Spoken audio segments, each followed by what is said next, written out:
Okay, I'll call to order the Finance Committee meeting for Tuesday, June 10th at 6 p.m. Let the record show that all aldermen are present. Approval of the meeting minutes from the previous committee meeting, which was Tuesday, May 20th. I'll make a motion. Do I have a second? Second. Second by Alderman Robinson. All in favor? Aye. Opposed? Okay, so the very first thing we have is a meet and greet with Thomas Perfetti from the New York State Comptroller's Office, and Mayor and Okay, thank you. Good evening, everybody. Can you hear me, everyone? Yeah, thank you. I want to thank all of you for allowing me the opportunity to come out here and finally meet you face to face. I want to start by asking, is everybody, well, let me say this. My name's Tim Perfetti. I am with the Office of the New York State Comptroller. The title is Intergovernmental Community Affairs, which is a long way to go to say constituent services. Okay, that is the role that I serve for with the Comptroller. And I want to ask all of you, have you been getting my emails? Yes. Is there anybody who's not gotten my emails? Okay. Yes? I'm going to ask you, and even though the camera's rolling, let's be honest. Do you find what I'm sending you to be helpful or useful information? Yes. Okay, because the thing is, those reports are online. Any one of you can go to our website and find them. But I know that you're busy. You all, I assume, have other jobs. You're busy, you're doing other things. When you work for the Comptroller, all those reports get dropped in our work email. So I see all of them. And I only want to send you the ones that I think are useful for you, because we did a report, I think it was 10 days ago maybe, about the unemployment rate for teenage kids in New York City. It's a good report, but it's not one that I don't want to flood your email box with things that just don't translate to this part of New York State. So I guess we'll start with this then. I'll go from the last one, because all those reports come, I'm coming up on my 1-year anniversary with the Comptroller. It will be June 20th. 19 years before that, I spent in the road construction industry. And that meant that I spent a lot of time along the southern tier in these counties. And I thought I knew what this office did until I got here. And I wasn't even scratching the surface. So all those reports come out of a shop in our agency that's called Budget Policy and Analysis.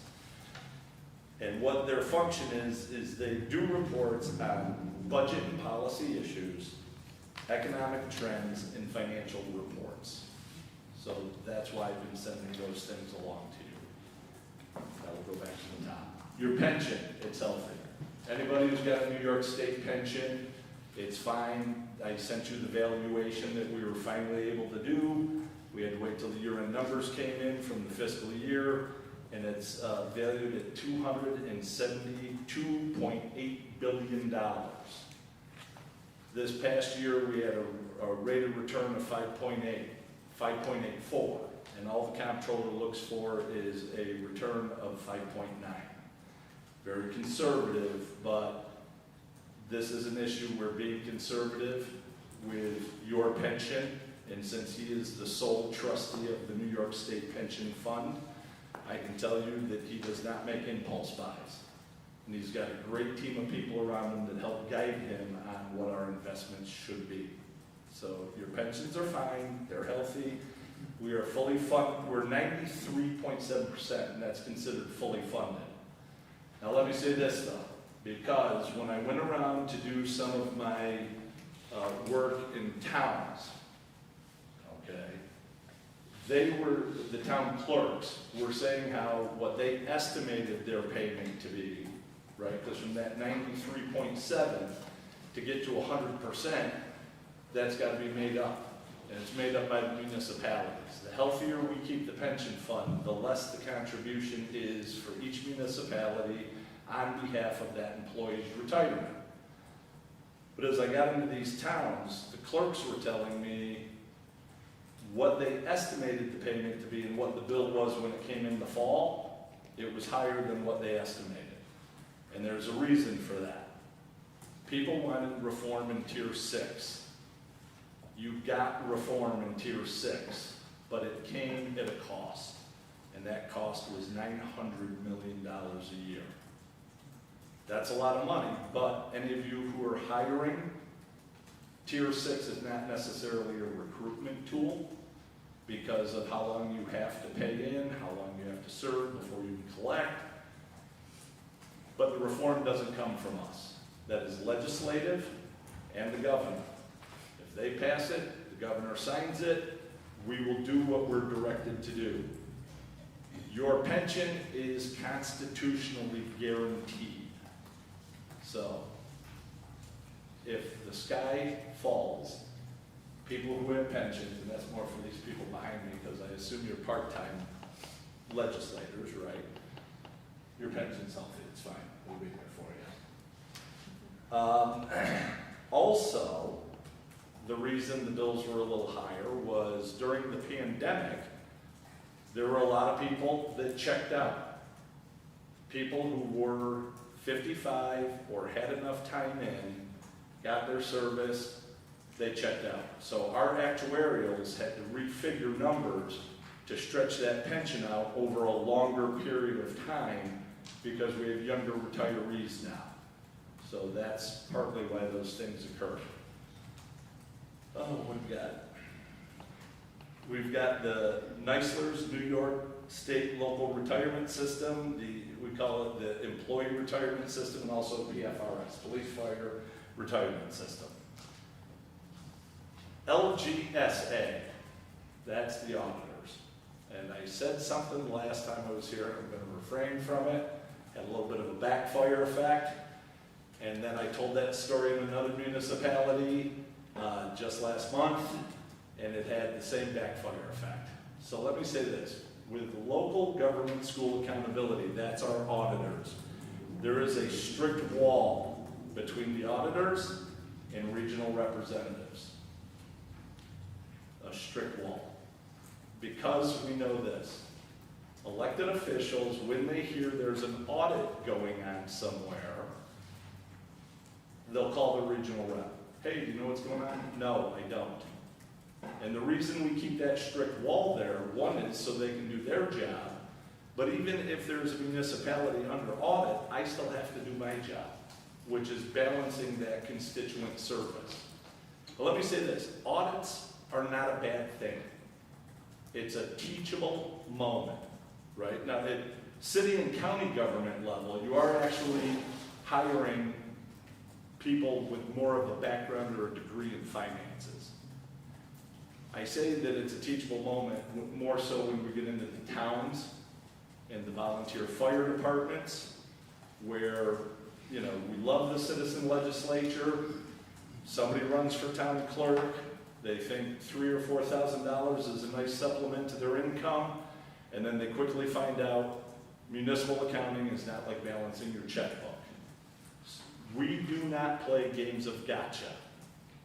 When we come in, it's the teachable moment to say, we know that you're not used to doing this. So here's a policy, here's a practice, here's a procedure.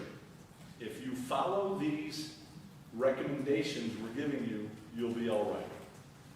Now, if it becomes a criminal matter, that's a you problem, not an us problem, because we didn't make you take the money. In the year that I've been here, in my own territory, and I have 10 counties, Cattaraugus, Allegheny, Steuben, Chemung, Tioga, Schuyler, Broome, Cortland, Shenango, and Otsego. And I live in Cortland County. Tioga County, the mayor of the village of Candor, took $23,000 from the general fund. He had a debit card to it. He put 19 of it back. Not the point.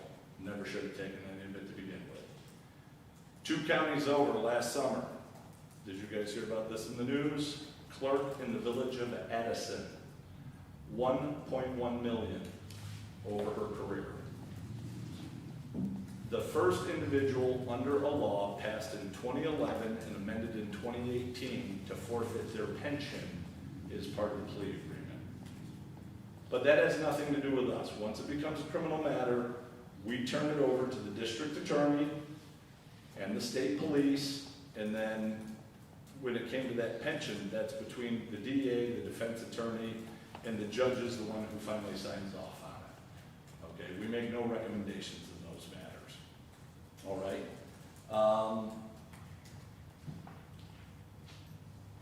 Fiscal stress monitoring. Again, not a game of gotcha. We put out the fiscal stress monitoring because we want to try to catch it before it gets to fiscal stress. So if I send those reports out, that would be one more that I would keep germane to the county or the city government that it belongs in. All right, so if by chance you were in fiscal stress, I'm only going to share that with you guys, right? It's not something that the people in Hornell or Corning need to know. Most of the stuff I send you, I send it to every legislature and every city in my territory. But something like fiscal stress, if it deals only with you, you're the only ones I'm going to send it to so you can see it. Okay?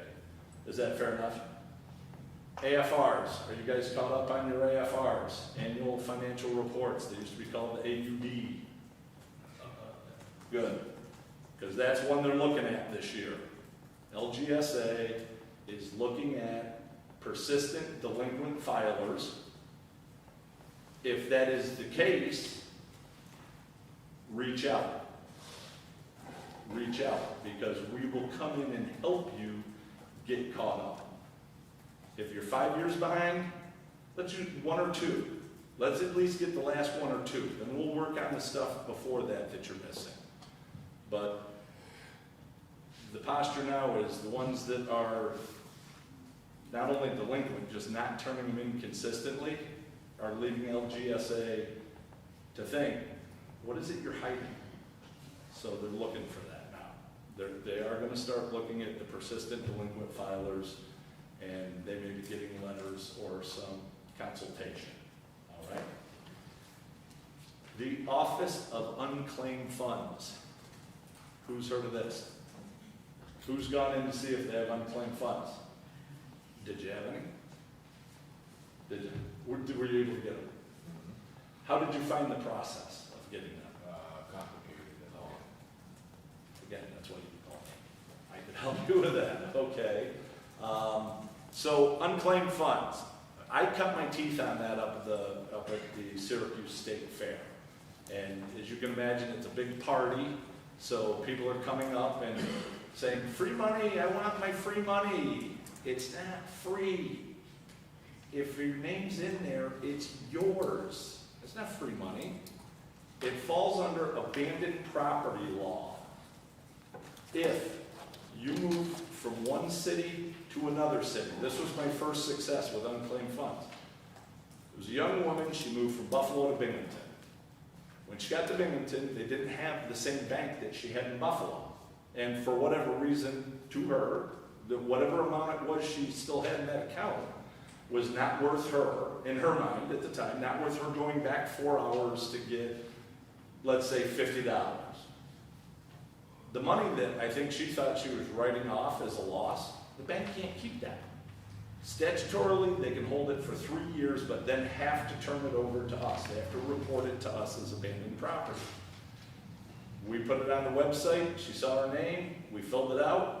I followed up with her a little later. She got a check. I don't know what it was. I didn't ask her. Don't care. That's not my business. Just finding out that she was able to receive it. That was good. These are bank accounts, utility deposits. Some of it's dividends. Some of it's insurance. If it's in there, we want to get it back to you. And we're sitting on $20 billion. Now, that's not $20 billion we actually have in an account somewhere, all right? The comptroller has reassured people that if by some cosmic moment, everybody claimed their funds all at the same time, we would be able to pay it off, okay? But again, smart actuarials know if we have enough money on hand for the $1.5 million we're paying out a day, we're taking almost $1.5 million in every day. Give or take, but you get the point there. It's money that just keeps revolving. We want to push it out the door and get it to people. Now, last year, the legislature passed a law, the governor signed it. I think it went into effect in January, and I think it was January 15th. Moving forward, unfortunately, it's not retroactive. It's moving forward, claims of $250 or less. If we can attach you to that claim, then we're just going to send checks. They're just sending checks now. And it's working because when I presented to a group in Oneida County, a guy just piped up and said, yeah, I got $100. I didn't even do a search. And this was just a month ago, so it is working. And the individual said it was an overpayment on a bank loan. All right, so if you haven't done it, folks, go check Office of Unclaimed Funds with the New York State Comptroller. And check it periodically, because you never know where you might have forgotten something else. We're also into gift cards.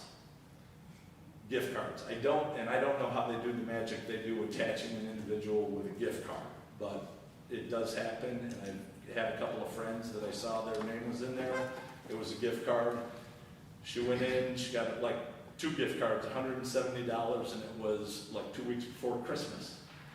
That's kind of what unclaimed funds should feel like, right? It's like Christmas. You got some not lost money, not free money. You found your money, okay? And let's see. We are, if you didn't know this, we are the final approver of all contracts with the state of New York. Did anybody know that? And that was one I didn't learn until I got here.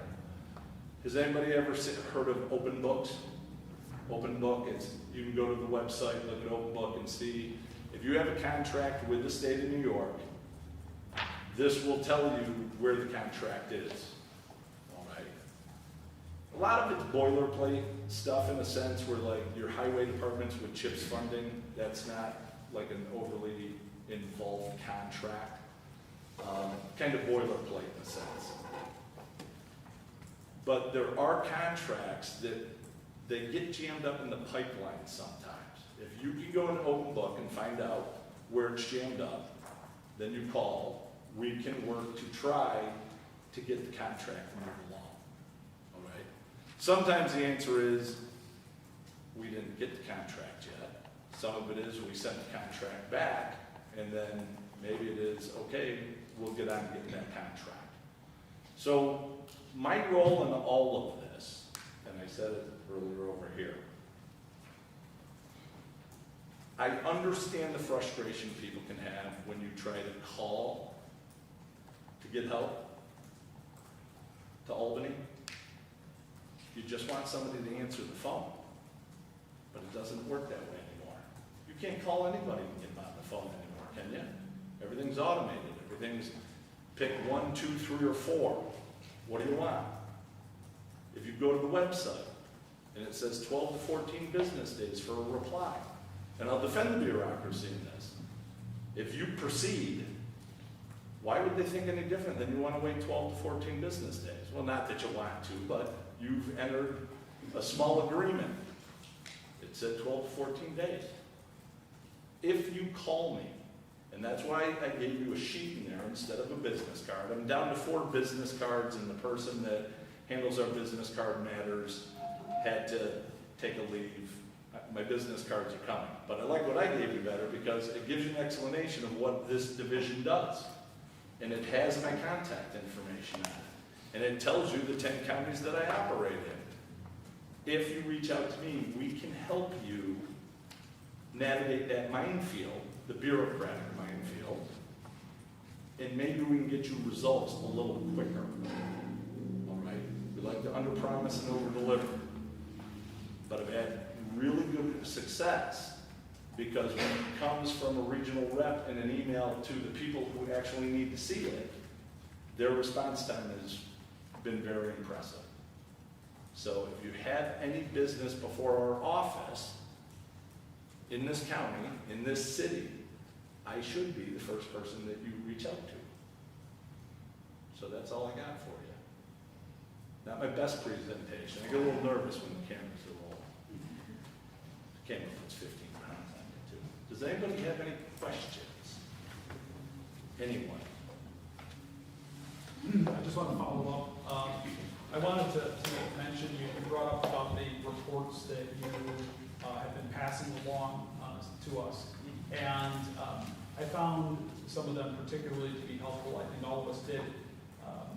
7-8 months ago, it was through your office and the reports being sent on to us that really made us aware of the sales tax revenue shortfall really hitting everybody, and it caused us all to kind of do a deep dive at our own situation, which followed up with the mayor putting the city on austerity because of a major shortfall in what we had budgeted and really what our sales tax was coming in. So keep the reports coming. I do find that to be tremendously helpful. And then second of all, thanks for explaining kind of the pension system. And I know we've got Alderman Anastasia very concerned about having a healthy pension there. And are you tier 0? Were you the first?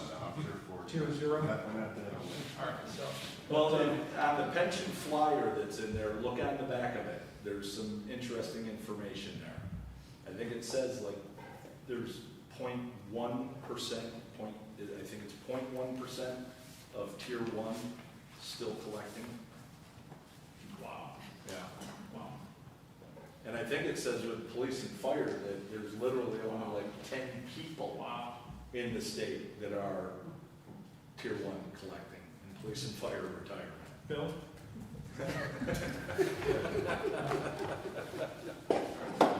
I'm negative one. Thank you very Mayor, much. Thank you, Tim. Mayor, congratulations on becoming the president of NICOM. It's the 99th president, correct? Yes, thank you. All right. What happened? Did you miss a meeting? What happened? Did you miss a meeting? Okay. Again, so do me 2 favors. Favor 1, take your booklets home. If you're not going to take it home, at least please don't leave it on the table for the cleaning staff. They work hard enough, all right? Second thing is, help me build my bicycle. What I mean by that is, I showed you I have 10 counties. I wish I could be everywhere at all times. I can't. But you people are here. You're in the diners in the morning, right? You're going out for your lunches. You're in your restaurants at night. You go out to the bars for a drink after work. You're in your houses of worship. If you hear anybody talking, you overhear somebody talking, that they've got a problem with their pension, all right? Or anything else this office does, please, please, please say, I think we have somebody we can reach out to try to help us with this. Help me fill that dance card, because at the end of the day, I work for the office of the comptroller. I work directly for the comptroller, but at the end of the day, who I really work for is I work for you, because you're the taxpayers, right? I work for you guys. So don't hesitate to call me if you have a question or a concern you think our office can help you with. Can you help me with that? All right. Thank you very much for your time. And I'll tell you a little quick story. The first time I met Tim, he came to the office and talked to me about pretty much all he's saying here. And the next week, we got the letter that we were being audited by the comptroller's office. So let me say that I told that story presenting to another city last week on a Tuesday night, and on Friday the city clerk sent me an email with the notification saying, I guess you may be the Grim Reaper. LOL, the irony of it. And so I stopped telling the story, okay? But everybody have a good evening. Thank you. Okay, under unfinished business, we have none. New referrals for consideration. The audit corrective action plan. Mine's a good,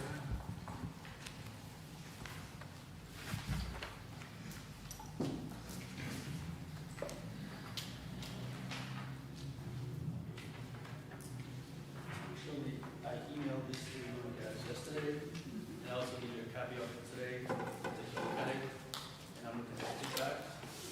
I'll let you, let me know if that needs to be changed. there may have been residents that kind of watched the audit kind of and what the concerns were. Do you want to just do a summary of the individual areas and what our corrective action plan is? Well, we had 5 for this past fiscal year. The first one is adjusting entries. We put a plan in place on how to minimize all those entries that we have accustomed to lately. I think we've been doing that since I've been here. Actually, this is a plus for us, because prior to that, we used to have 150 to 100 adjusting entries. This past fiscal year, we only had 30. That's a big plus for us. How many funds? 30. 30?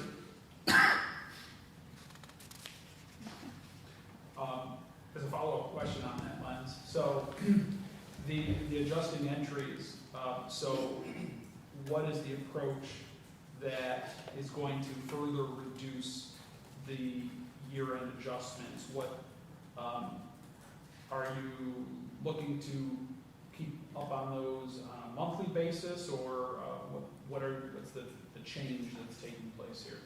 Yes, we are.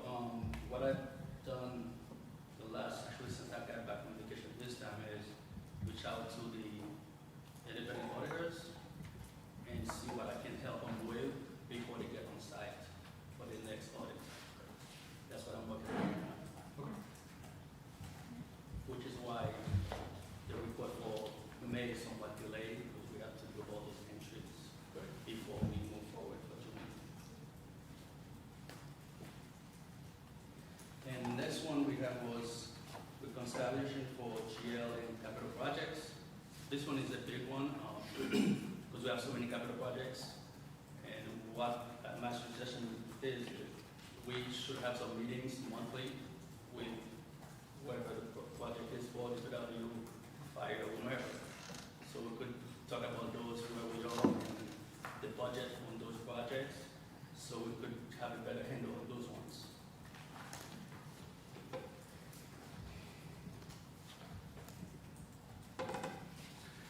So as a follow-up on that, and maybe that just takes some coordination on our end, Sonia and myself, and working with Tiffany.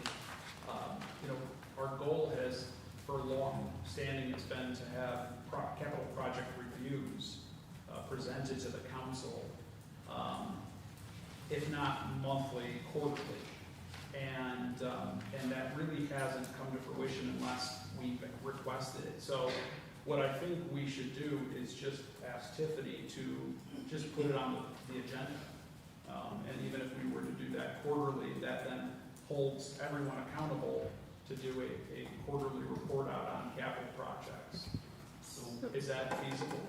yeah, it is feasible. I think we've talked about it maybe last fiscal year.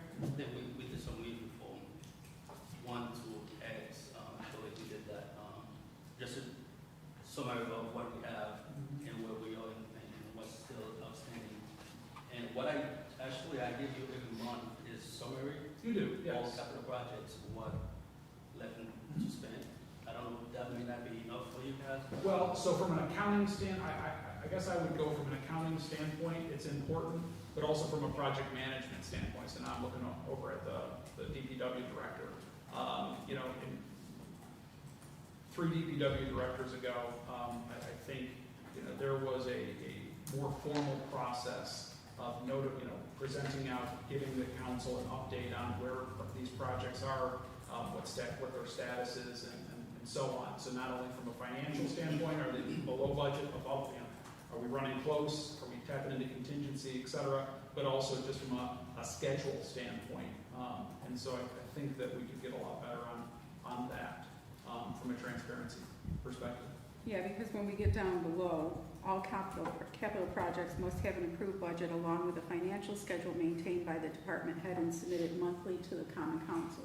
So that kind of does go to a monthly report versus, so Len, you're sending us a summary, and it sounds like, not to jump ahead, but that we need to have that to satisfy this in terms of capital projects, internal controls, it sounds like we need to have that monthly, if I'm reading correctly. Yes, this action plan is just been created. We haven't shared it yet with the department heads. So I'm giving that to you right now. Then I will, once I get your feedback, and I will forward that to the department heads so they can get that situated. Okay, so that, John, would take care of it wouldn't be quarterly, it would be monthly. So the report can be given to us monthly. I think it would be meaningful or helpful to have actual report outs. Yeah, how we did before. Yeah. We took X number, and Yeah. I'm in agreement. Yeah, not just for our sake, right, but also for the public's sake. There's a lot of interest on where different projects stand and what the timing is, and so I think that would be really beneficial. So yes, from a monthly report to send it to us, that makes sense, but I would really like to get back to the actual report outs on these projects. Yeah, because I think we had taken 10 at a time, and that was something that we had requested on a quarterly basis at least. And we ended up doing it kind of all in one flow. Yeah, I feel like that was a lot. That was To a lot. do. So on a quarterly basis, obviously some of these longer term projects, we could tackle, 4 of those projects in a given night, right? And get an update on that or something like that. Yes.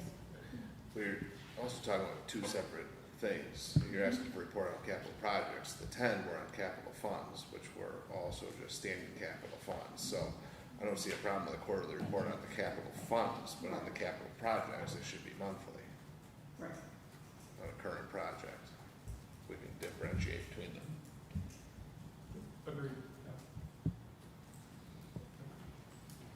The next one is somewhat what we previously stated, the budget internal control. As we stated, if we do monthly meetings on those ones, that should satisfy those ones as well. And the next one is the bank reconciliation. This one is ongoing. I don't really, I missed what people before me. What happened was we had some outstanding deposits and expenditures sitting in the general ledger that needed to be cleared. This past fiscal year, we worked over those, we got everything cleared out of there. Then we only have one in the general fund, which we'll be working on this time to get that fixed. After that, we should be okay as far as the capital, fixed things. Any questions on here?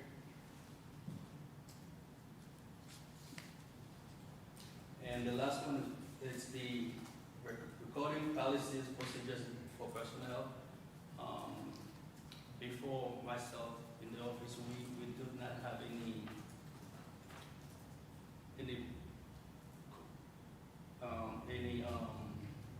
wording by any means.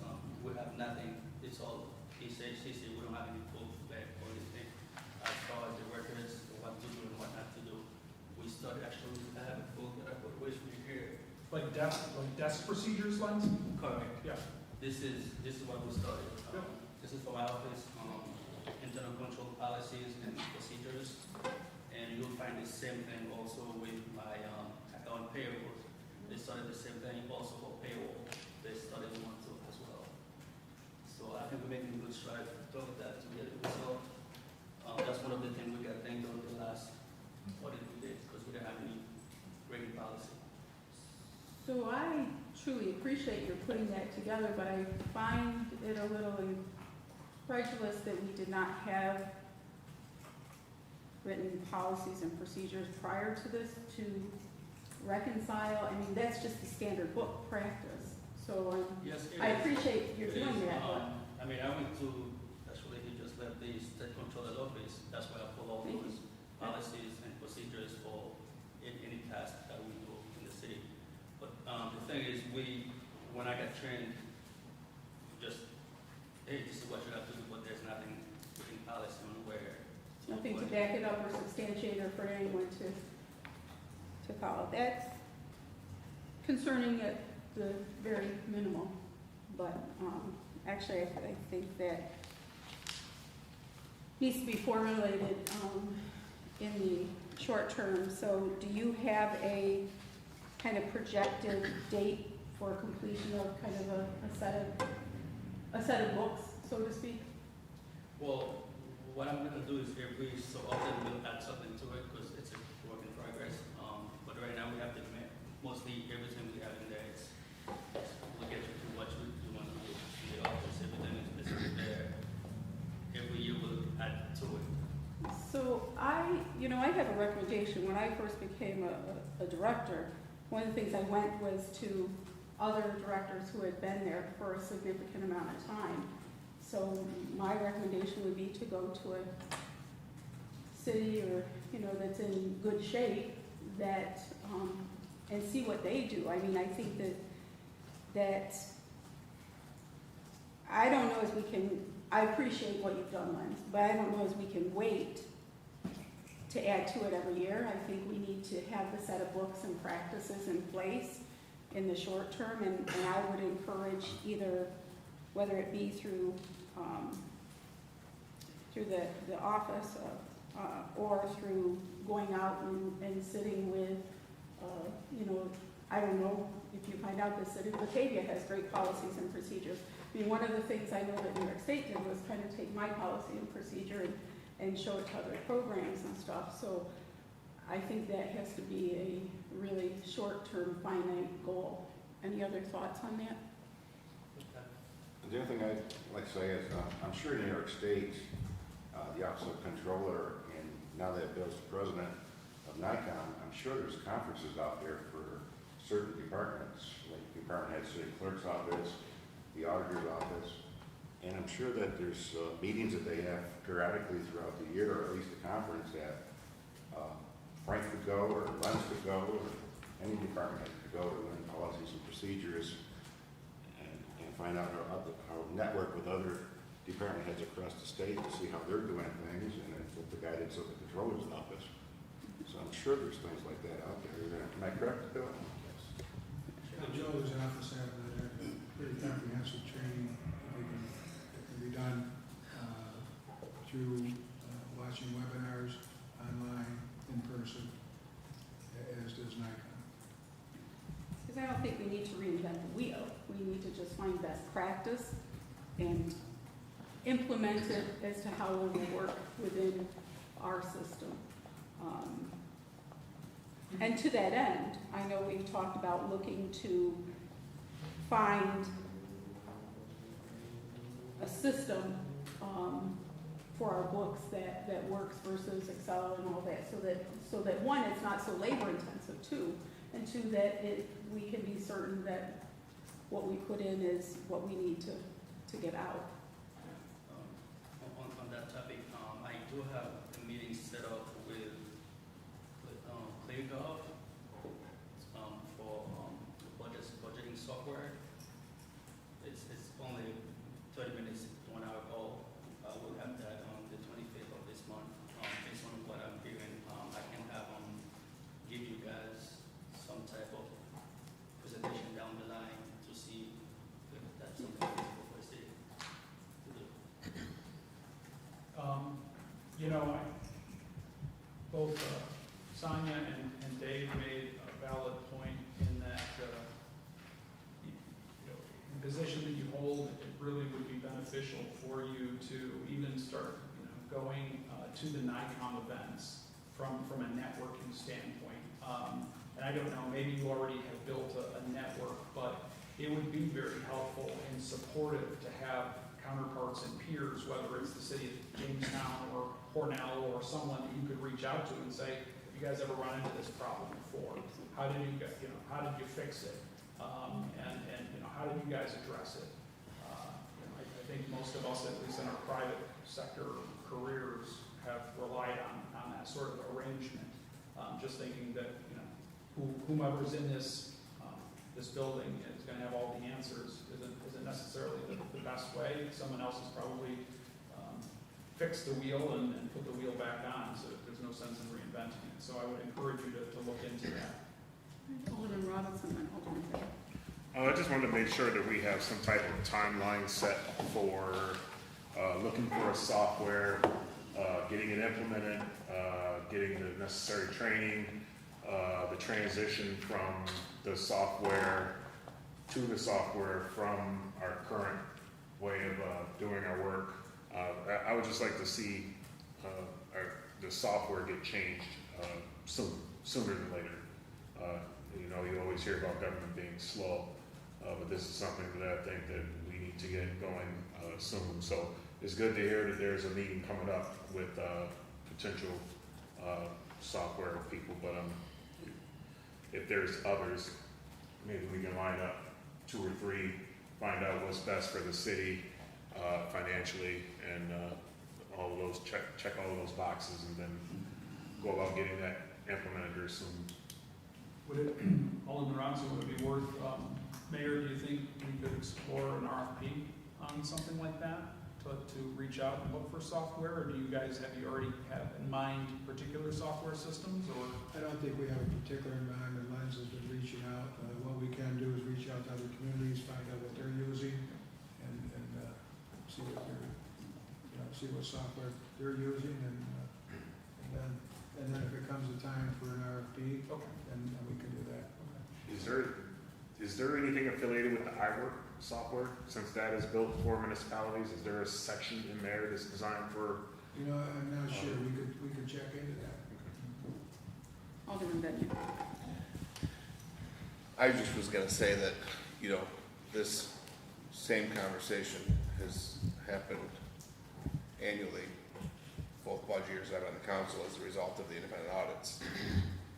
What's lacking is the allocation of funds to his office to receive said training, whether it be attending NICOMs, attending the webinars. We can sit here and say that Len should go to these things, but if there's no money allocated to his training line, there's not, I'm not saying you, your office, it's just, excuse me?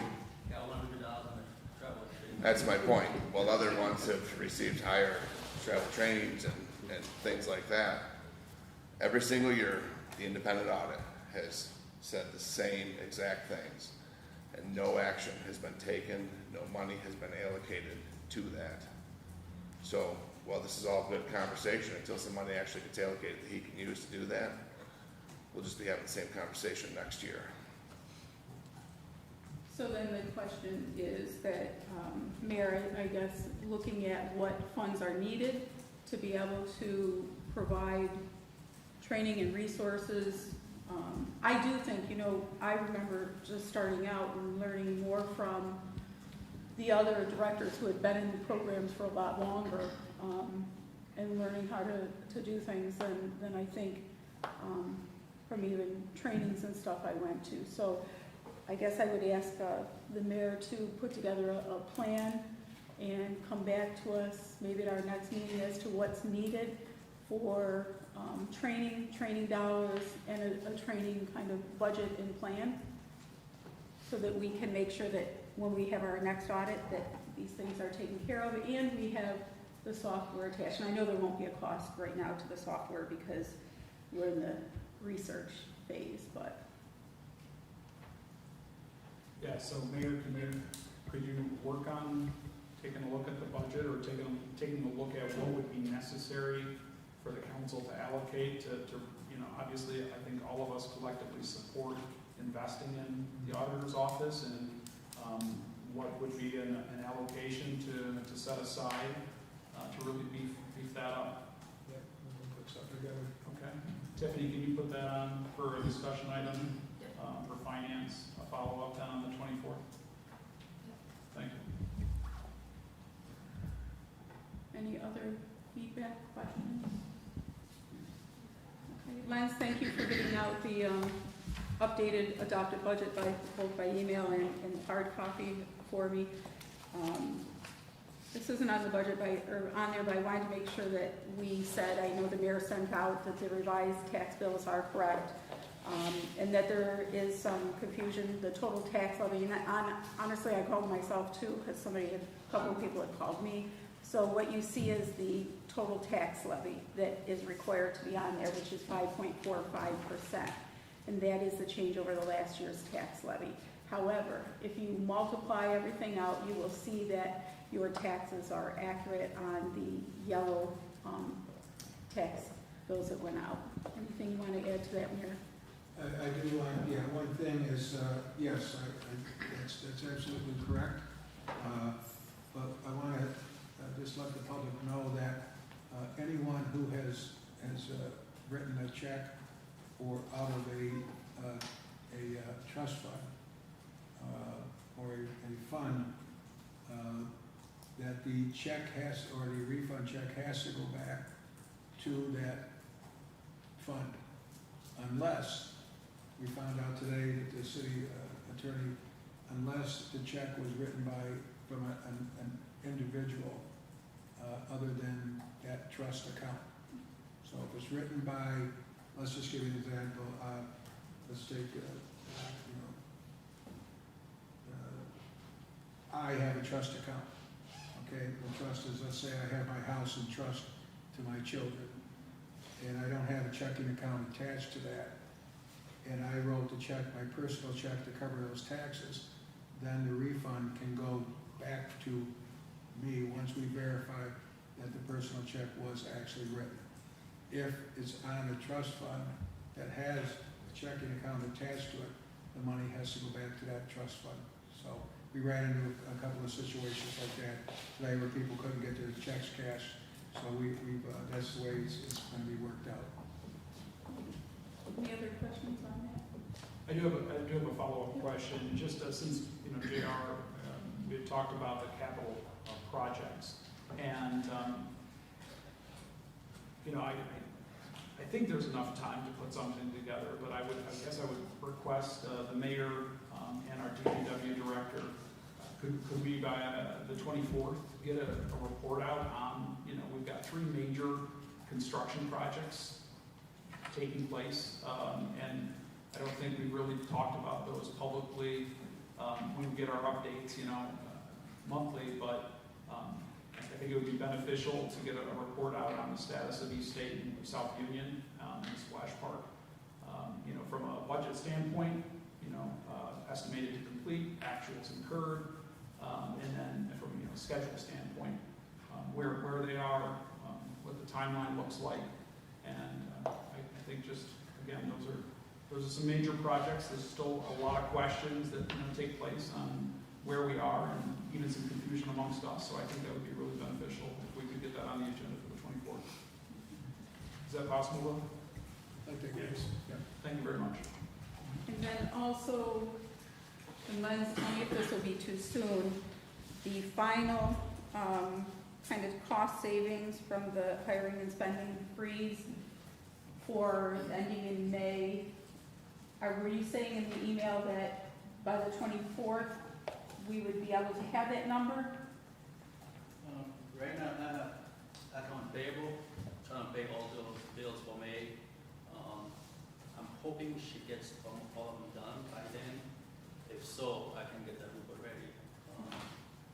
I'm hoping it's ready by then, but if not, probably first week of July, probably. I would rather have it sooner than that, but. Okay. So we'll revisit that on the 24th, see if it's ready. I think that was kind of our leftover. I know you made some adjustments that we asked you to in terms of matching up numbers and stuff, so thank you. Any other things on that? If not, rename the capital fund 118 to the ambulance reserve fund. Chief Bernard is here to speak on this. Okay, so as you probably recall, CF 118 is the ambulance reserve fund. Last year, I think it was, we increased the percentage of ambulance revenue that we put into the reserve fund from 8.5% up to 12%. And I'm coming here tonight to ask if we can rename and repurpose this fund to include other fire department vehicles in addition to the ambulances. We're currently making approximately $12,000 a month goes into this fund. We have a balance of, I believe, about 100,000, give or take, right now. We just received our new ambulance, so we're not gonna be having to foot the bill for another one for 2.5, 3 years probably. So the fund is healthy enough for me to replace some of my smaller fire vehicles with. For instance, my vehicle is a 2011. Captain Bauer's vehicle is a 2013. Both have some pretty significant rust on them. So I'd like to get those updated. This fund looks healthy enough for me to do so. I want to be clear, you know, if you choose to rename this fund and repurpose it, that the 12% will never purchase an engine. I will still have to come to you for those large purchases, but I think I can get these smaller vehicles on a better rotation if we repurpose it. Okay. Eric, the first question is you're right, when you came to that, the reason that you said you needed that increase was because with the call volume, that you would have to rotate the ambulances out at a faster rate, so that account would need to recover faster. In keeping the fourth ambulance, that's going to help with our rotation. Okay, so when you came to, you thought you would have to rotate, what, every 3, because you were doing every 4? We were doing about every 3, and Mark, the city mechanic at the time, thought it would be better to be ready to do it close to every 2. So like I said, every 2.5 years. If we rotated every 2.5 years, that would be I think my ideal target, because then we'd never have an ambulance on the road that's over 10 years old. If we have 4 ambulances, we keep them, we rotate the new one in every 2.5 years. Alderman Robinson. From what I remember about discussing this, I do recall us talking about the fact that with the fire engines are what, $500,000 or so to replace, and I think the ladder trucks I think were a lot more expensive. Yeah. Closer to $800,000, something like that. If we got like a stock, like off the lot fire engine, we're probably talking between 600,000 and 800,000. Yep. And a stock ladder truck is probably over $2 million. And so with that, I thought that the reason, well, one of the reasons why we were increasing that fund was so that we could have additional funds available to purchase those larger fire engines. I'm not opposed to adding or changing the name, but I would like to keep that fund reserved to help the other fund that we have for vehicles, so that we'd be able to make these purchases, because they're not going to get cheaper. So if we're taking money, where you're talking 2 trucks, and trucks are 70, 80 grand nowadays, not to mention decals and the whole thing, we're going to be taking a significant amount of money away from potentially helping with the fire truck down the road. Yeah, when I first introduced this idea of increasing the ambulance reserve fund and ultimately getting it to the goal of being able to fund the fire engines, putting it in New York class, you know, as an investment when the money's just sitting there making money on itself, hopefully helping with a ladder truck purchase every 25 to 30 years when we need one. The target was about 40% of the ambulance revenue needed to go into the ambulance reserve fund in order to fund all of my vehicle purchases. And that would be a big hit to the general fund, because 12% goes into the ambulance revenue fund, and the other 88% goes into the general fund revenue for the city to spend. However, so that's I guess the difference of being able to afford engines and ladder trucks and not.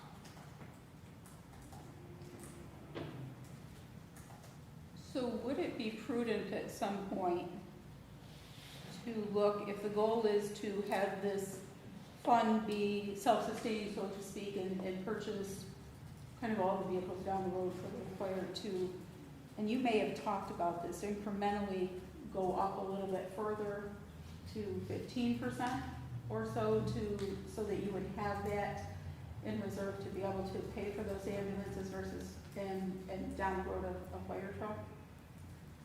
Yeah, I think that was I think most of us agreed that would be good to look at, incrementally increasing it. We talked about like 12 to 15 to 20 to ultimately 40. With the budget constraints of the general fund, we never really got to talk about that this year. Right. But I think just in keeping to mind that was the goal to do that so that those funds, and then your vehicles are part of what is in the fleet management though, correct?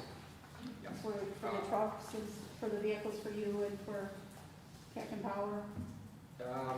Yes, so the police chief, the fire chief, and the Brad, the water superintendent, and then James, the DPW supervisor, we meet monthly for a fleet meeting, and we all talk about our fleet, like kind of all as one. So again, I think that one of the things we have been hoping for down the road is to have a comprehensive plan for purchasing vehicles so that the turnover is kind of like we're not looking to purchase 11 in 1 year. And so perhaps, also taking that back to fleet management, how do we get to that point where we know we have 5 vehicles every year that maybe we need to replace versus, what do we do, 11? Alderman Bender. Eric, so there's $104,000 in it now, in that account? There's 118, does this include the money that I just spent?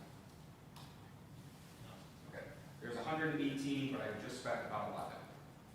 There's 107 in there. And what's the cost of a new ambulance? 230 to 260, depending on if we need to buy the stretcher with it. So based on those numbers and what you need to replace a new ambulance in 2 years, 2.5? Yeah. So what amount would you have in that account? At approximately $12,000 a month, we're making $360,000 in a 30-month time frame. Okay. I just want to make sure there's enough because like you talked when that first was, it was because of the call volume, you would have to rotate the ambulances faster. When you asked about the 4th ambulance, that was to handle breakdowns, so that way you didn't have to do stuff. It didn't really talk about elongating the replacement. That was still at that 2 to 2.5 year mark. It was to cover for breakdowns. So I'm only asking so that way there's still enough money to do what it was actually intended to do, was to replace your ambulance. Not when that time comes to say like, we don't have enough money, we'd have to dip into it. If the question is you guys don't have enough money to do your vehicle or Dave's vehicle, then I'd rather you guys just say like, we don't have enough money or else and we're wondering if we can dip into this and buy this vehicle. I'd rather just come out and say that. Yeah, my plan is to be very conservative. We would talk about any purchase, in the fleet meetings, to make sure that we're projecting that there's going to be plenty of money for the absolutely necessary ambulance purchases before we're purchasing the support vehicles or anything else. Can you send us, I mean, we don't have to make a decision tonight, I don't think, but can you send us a report on these vehicles you want to replace, mechanically sound? Is there something wrong with it mechanically just because it's a 2011? If it's mechanically sound, we don't need to replace it. Just because it has a little rust on it, we don't need to replace it. How many miles does this vehicle have? Give us a little bit of detail on the vehicles you want replaced. Sure. I would also ask, Chief, and I think that it would be helpful, Sonia was talking about the planning aspect. So if you know generally what type of revenue comes in a given month, could you build out a 10-year plan of what that fund could ultimately, so yeah, it might not be enough in there to buy a fire truck at some point, but if we were to go to 15% of the revenue, and as you build that up, and if every 2.5 years you've got to pull out 200, what did you say an ambulance was? 230? 230 to 260. Right, is there enough over time to where,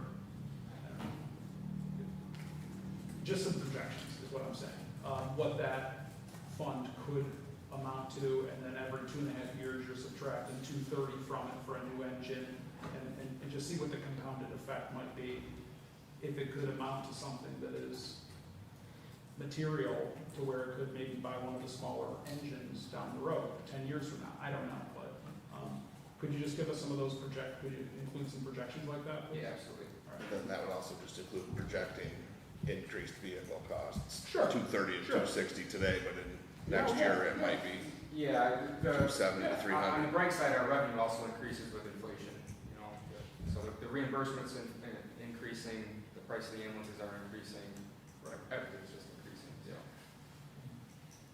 So getting back to the original, which was to rename Capital Fund 118 Ambulance Reserve Fund. Let me go back to, what did you want us to rename it to? Fire and ambulance replacement fund? I was kind of hearing, like, wanting, I guess I was hearing some, let's keep this as it is so that we know that there's enough in there for the ambulance, and down the road maybe the fire truck, and come up with a plan for replacing vehicles that are needed. Is that kind of the consensus I was hearing? I think it's right. I think it's wait till the numbers come back and then you can deal with that later. Yeah, and then send us some information on the two vehicles that that you're looking to replace, and those projections, and then I think we can revisit. Because at that same rate, I mean, if you project, I remember that conversation, we talked about that 15%. I mean, if it's the small vehicles that you're looking at, like, I'm fine with, you know, you could put 12 in that one, dedicate to the ambulance, and put 3% in another one, dedicated to your small stuff. But just have 3%, you know, you wanted the 15, you can put that 3% in something else, capital fund that could replace that small stuff and your small equipment. But given the fact that this budget is based on the 12%, Yeah, I we know would that. be waiting till the following year. Is that clear, or clear as mud, what we're asking? Yeah, I'll send you some information. Okay, thank you. Yep. Okay, committee reports, we have none. I'll make a motion to adjourn. Do I have a second? Second. Second by Alderman Robinson, all in favor? All right. Opposed? Call order to City Operations Committee, let the record show that all members are present. I will make a motion for the approval of the minutes from May 20th. Can I get a second? Second. Second by Alderman Anastasia. All in favor? Aye. Okay, opposed? Unfinished business, QR code parking. Bill? Yes. I had a meeting with the architect today to go over information. We have set the week of July 14th to have things up and rolling. So there's some signage has to be produced, and we have to get, Where? We should be getting your plan, like areas, like that stuff. it's already been given to you. But I can give it to you again. We were given a plan on October 15 to 24. And then there was questions about the plan, and then you had met with the parking committee after that, and because there was concerns about the wide area of parking, and the overall plan was supposed to be coming back, was my thought. I apologize. I will get that to you this week. Yes, because that would, What was your recommendations of narrowing it to North Union, to Main, East State to East Avenue, West State to, I believe, 7th, and none of the first block of Lawrence and the first block of Hamilton. And none of the other ones down below the tracks. We took off it was recommended that we take off the 3 spots on by the hotel there.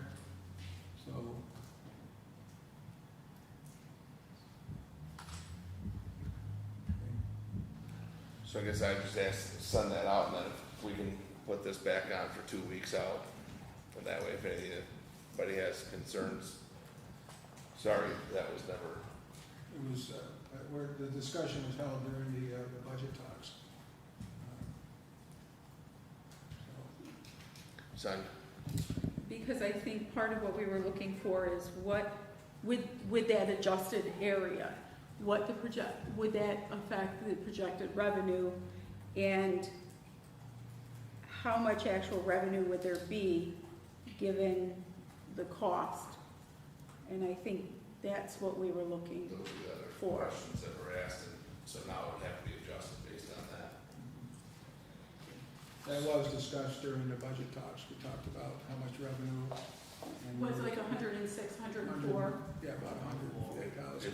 And they just use North Union We as were the. just using North Union and the parking lots for those projections. For those We didn't include West State in there, so. Lens, you started to say something. That's at 104. 104. Yeah. Okay. Okay, so Tiffany can put that on for 2 weeks out? And you'll send what the revised map looks like? Yeah. Okay, or send it back to us?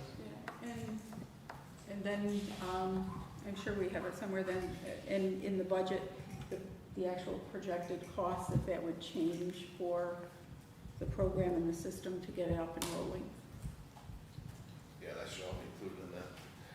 All right, the next item was the water reservoir cleaning and the inspection update. James, let's talk on this.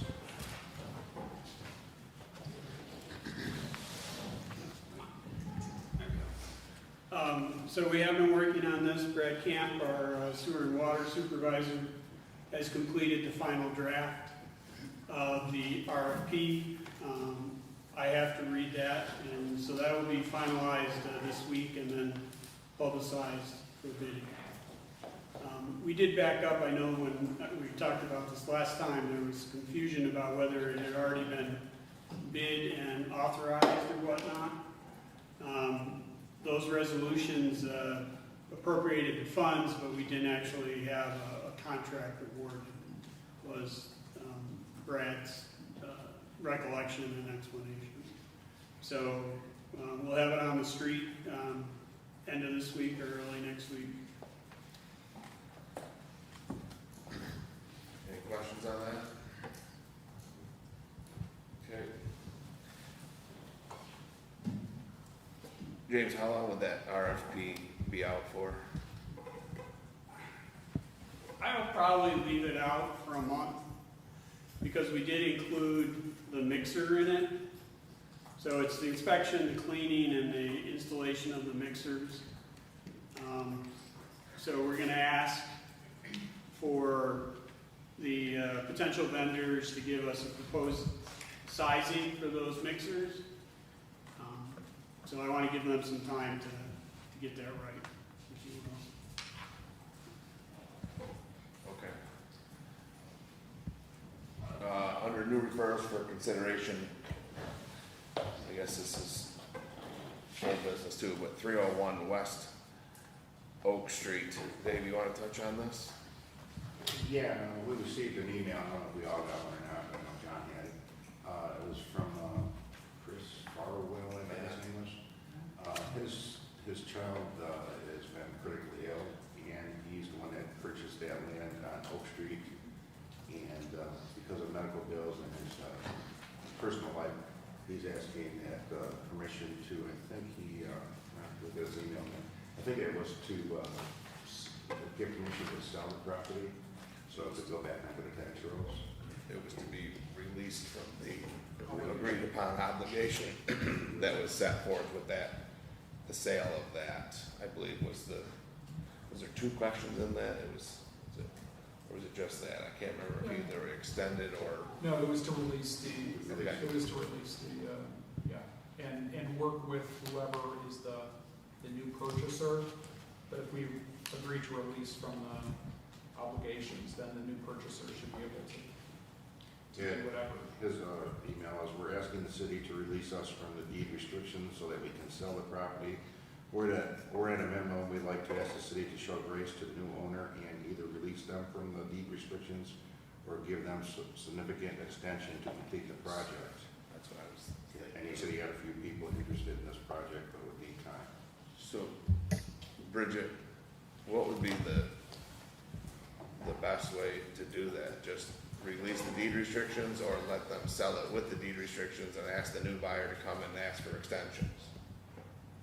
I would say the second option if you want to make sure whatever you originally asked to be done to the property gets done. So even if we reset that time, if it was 36 months, just for example, upon closing, we could just reset their 36-month clock. And that's the best way, in your opinion, to do it? That's what as long as you want whatever, I don't know what the original deal was that you wanted him to complete on the property, but if you still want that to be completed, I'd say yes. Because if you do the release, then you can't make the new owner go forward. So I mean, my opinion would be to follow that, and that way it keeps that, but then they can still come and ask for that extension. I Yeah. agree, because I think there was requirements put on there for a reason. So, Yeah. they've significantly improved. I mean, I think there's all new windows in it, I think it's sided. I mean, so it's got a new roof. I mean, from the blight aspect, that has at least improved for the neighborhood there. So I think what we should communicate is, I support that. Give them, communicate that we'll give the new owner 24 months or something along those lines. So I guess I would ask Bridget how that needs to be conveyed. So the deed restrictions stay on the deed unless you guys do a release. So when he sells it to the new person, they're obligated under their old deed to take the property as it is. Sonia? So, do we know what hasn't been done? Because you said what has been, but what's left on the deed restrictions to do?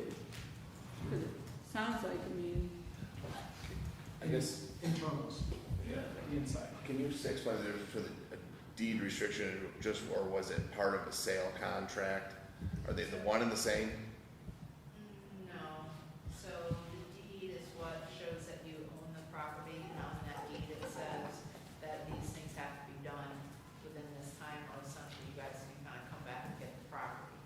So you were not here for that, right? I was not, Do you, so I don't know what you guys want done. so do we know, Bill, do you know where they actually placed as deed restrictions, or was it just part of the sale contract? It was listed I'm sorry. it was listed on the deed, and covenants and restrictions were filed along with that. Okay. Vernon? For the sake of time, it sounds like we need to get more information on what's done, what isn't done, and then we should be able to proceed from there. I mean, we already discussed that we want the latter, but we also don't want the deed to just go and then those restrictions are gone. So now knowing that it's a part of the deed, I would, Bridget, go ahead. Okay, so the other thing is too, if you have the deed restrictions on there, it could affect how much money you can sell the property for, because who wants to buy property that has these restrictions? I, of course, make no decisions how you guys want to go forward, but keep that in mind. So if you think whatever the issues are, if he's done the majority of it, if you want to do the release, then you can get more money for the property probably. So I guess I would say that, Bill, could you work with Bridget to come back in 2 weeks with the best way to handle that, to sell it with the deed restrictions, and then we can go from there? Yeah, yes. Do you want to know what they did? I mean, I got it. No, just, Okay. no, we just want to find the path forward. Did you have something? Were you- no. Any other questions? Vernon? I was just gonna say, because he wanted to list the things that they've done, and then John said that they did the roof, but when you drive on the backside, you can see that some of the fascia is not done. So there is, some inconsistencies there, and I just wanna leave it right there, but it's not 100%, it's not mint.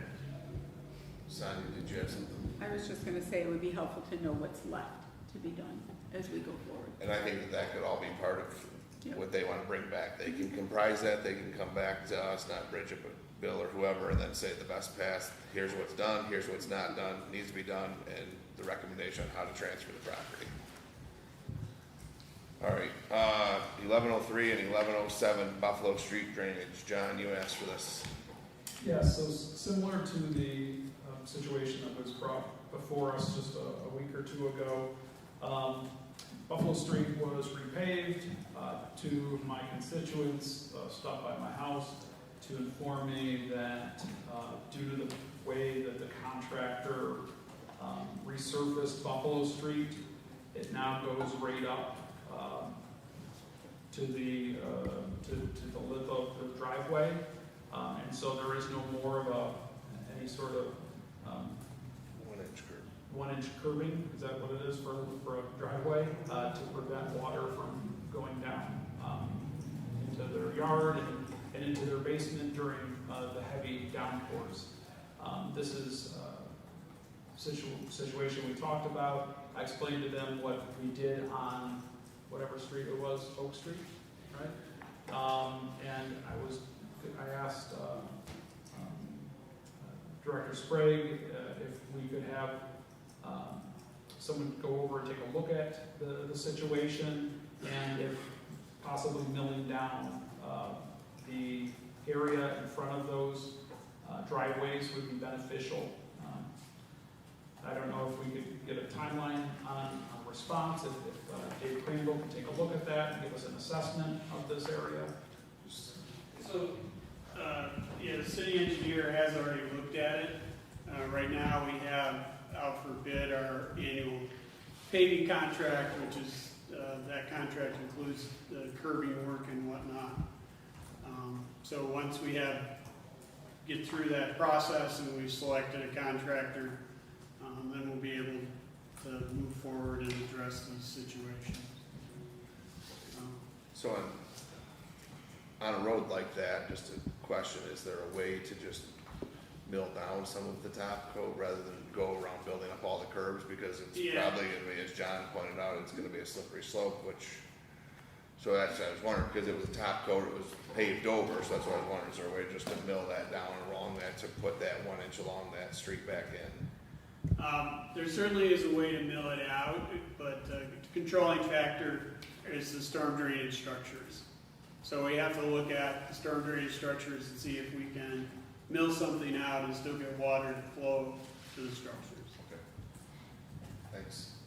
John, go ahead. Yeah, so I just want to, as a follow-up, so the chain of events is once we have hired a contractor to do our millings, we can work with them just to try to remedy some of these issues? Is that what you're saying, Jim? Yeah, because that contract has unit prices in it, so we would just give that to them as an assignment.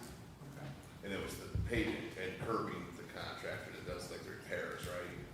Yeah, That repair, it's primarily for our CHIPS program, Okay, but it has these other line items in it, okay. so hopefully we can use them. You good, John? So yes, I just want to also piggyback that I will be also sending same exact situation on Warden Avenue. No good deed goes unpunished. So I've been hearing for a number of years to get Warden Avenue repaved, and I finally did. And now there is no curbing anymore. The blacktop is over all of the curbing, and now I've got lots of photos to share. So yes, this is something that I think is, James, you're new to our organization. I guess this seems to be a consistent problem that we're having with our, the contractor that's been doing the blacktop and the mill and paves, is that, I don't know if they can set a different thickness or whatever you call it, but it seems like they're going up too far and creating these problems. Just to your point, respect it, but you can't blame the contractor. If there's a 1 inch curb and it's ordered as a 2 inch overlay, that's not on the contractor's fault. No. I just say like to the contractor. So then we should make sure that our plans, given to any contractor should include keeping that 1 inch retaining. I just didn't want to just. However you want to, however you phrase that. Yeah. Vernon. Yeah, I was just gonna say, this was mentioned by John before, that this is gonna be a slippery slope, and I get it. Once someone hears that something gets fixed and everybody wants something fixed, you have I deal with this at work, where there's a change command in one barn location, and all of a sudden, people want to change things back to another way. In this particular case, I prefer not having that 1-inch lip, because then it makes it a nice, smooth transition going into my driveway. I feel like I'm doing damage to my car struts by going over that 1-inch lip. You have here someone that doesn't want the smooth transition in, and they want the 1-inch lip. I think we're gonna end up going back and forth with, next time there's a new homeowner, they're gonna call and complain and say, they don't want the 1-inch lip. Can we lay down some blacktop to make it smooth going in? We're gonna keep going back and forth. If there's policies in place that say that we must maintain a 1-inch, I think it should be 1-inch all the way around. And again, as Bain said, if that's the case, then we need to ensure that our contractors are doing that, and maybe double checking to make sure, hey, your plan says 2 inches. Are you sure you want me to do 2 inches? Because then we're gonna lose that 1-inch lip. But we need to make sure that that's what we're doing so that we can avoid this throughout the city. But we have water puddles in front of houses, downtown Olean, even in the newly paved east State Street here. There's puddles everywhere. So, and that's all just part of the process, I guess. Anything else? All right, no committee reports, so I'll make a motion for adjournment. Can I get a second? Second by Alderman McCall. Is in favor? Opposed? Adjourned. All right. So call to order the Youth and Rec Committee, Tuesday, June 10th at 7:25 p.m. Please note all aldermen are present. So make a motion for approval of our minutes of our previous committee meeting on Tuesday, May 6th.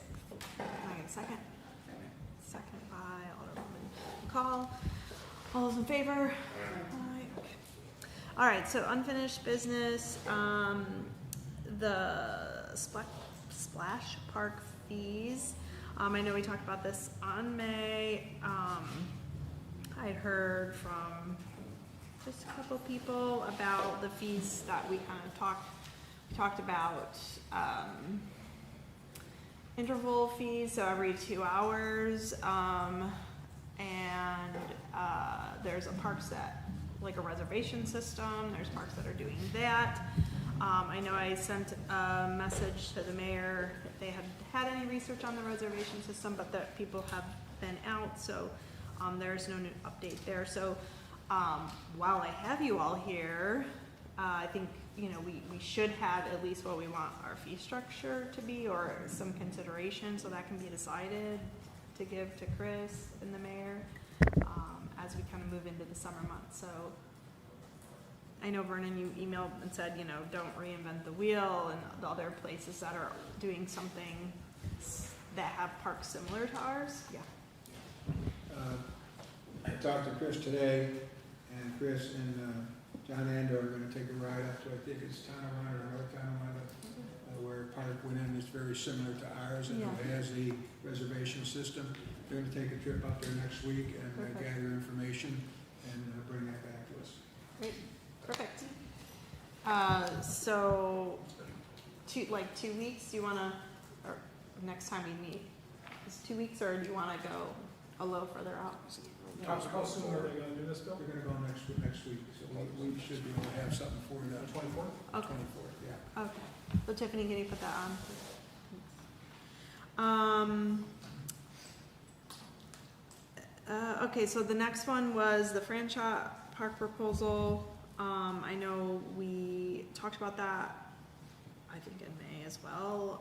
We had some residents that came in, just really talking about the necessity of the signage and being needed in the park, especially for the music and having a permit for the amplified music. And some of the little things that we could get, I had sent that out to the mayor and Director Sprague about some of those things that we could at least get started. I know Mary had said the signage, we want to have that consistency throughout all the parks.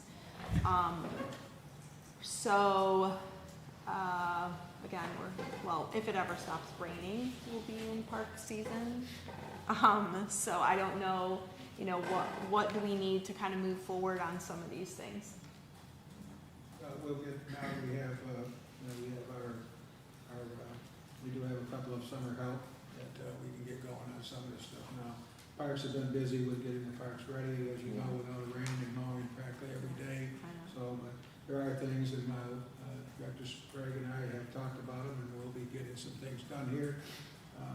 The signage, yes, we want to try to be consistent with our parks, so we'll come up with some recommendations there.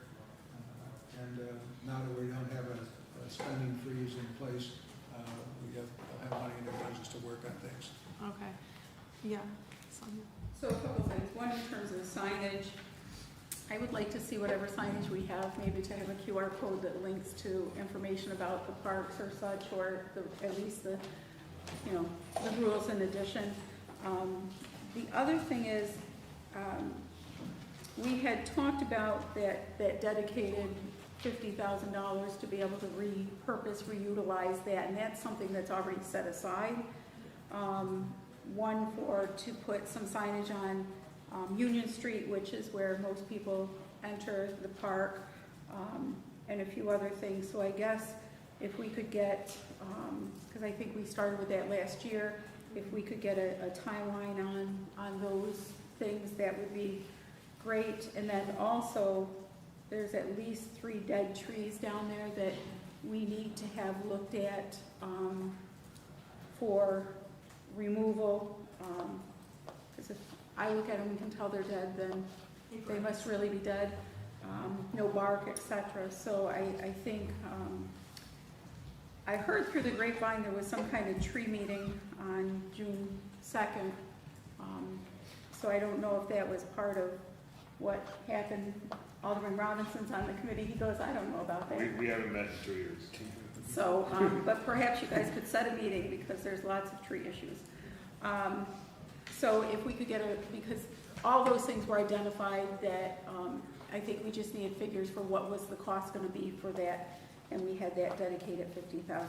So I think you're right that the park it is time, and other than the weather, you know, I think that we'll be behind the 8 ball, so to speak, if we don't get started. And to Sonia's point, we did last year reallocate that $50,000 to Fran Shop beautification. So it was moved from wherever it was before I got on the council. But we reallocated that money already in the fund, right? Yes, we did, because I remember that PL. So so we just changed that.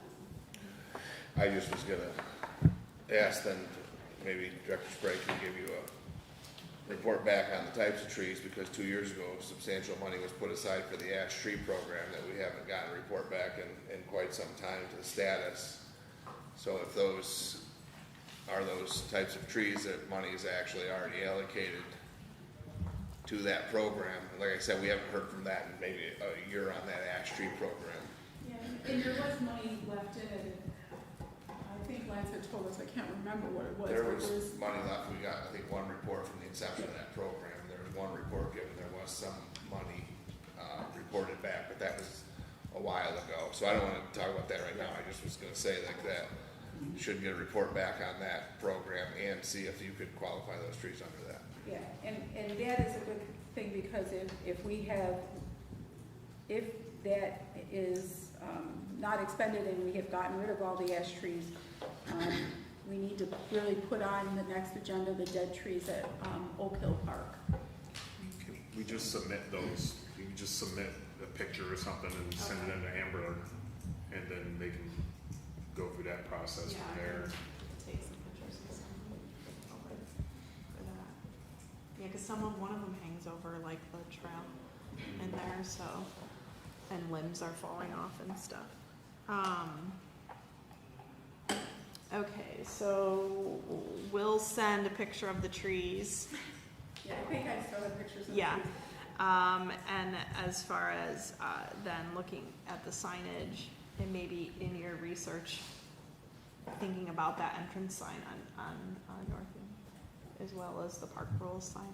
And I think you're right. In the music, it has to say something specifically about amplified music and the hours, because residents have made complaints, and we've been down there before when it's been really loud and stuff, so that would include, you know, whether it was a church group or it was just somebody who just stopped by and decided to blast music. Is that, I mean, can we require a permit for amplified music? Because obviously if they rent the pavilion, that would constitute as their permit. Yeah, it's, you would have to change, put legislation in to do that.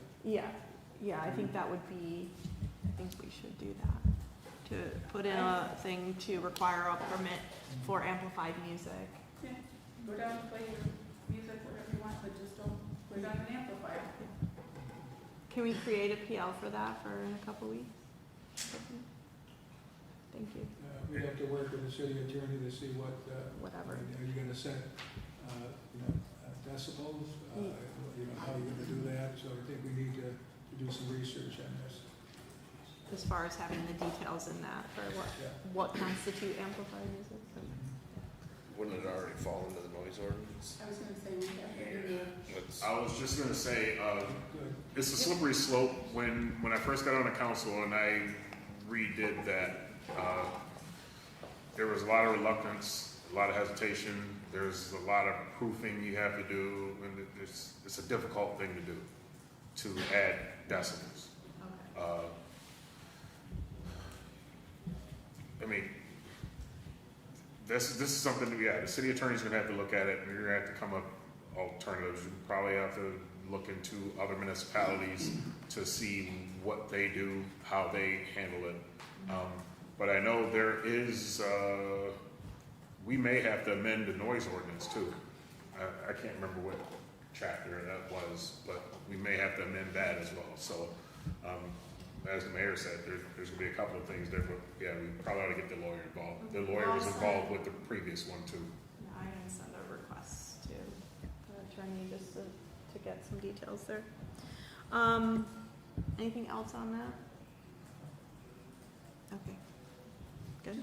want to make sure that we have a finite plan for what we're going to do for franchise with kind of a timeline.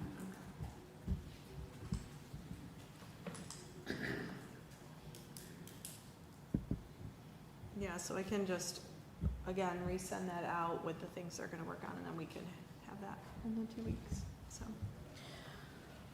Okay, so, Forest Park, I had sent, I know we've been working on this for a year, I sent the email that I received from the softball people. And so they had some concern about field 10, in the work that with, I believe, the backstop or the temporary fence, or the fence. And then in that same correspondence was their concern about the lights or being able to control the lights.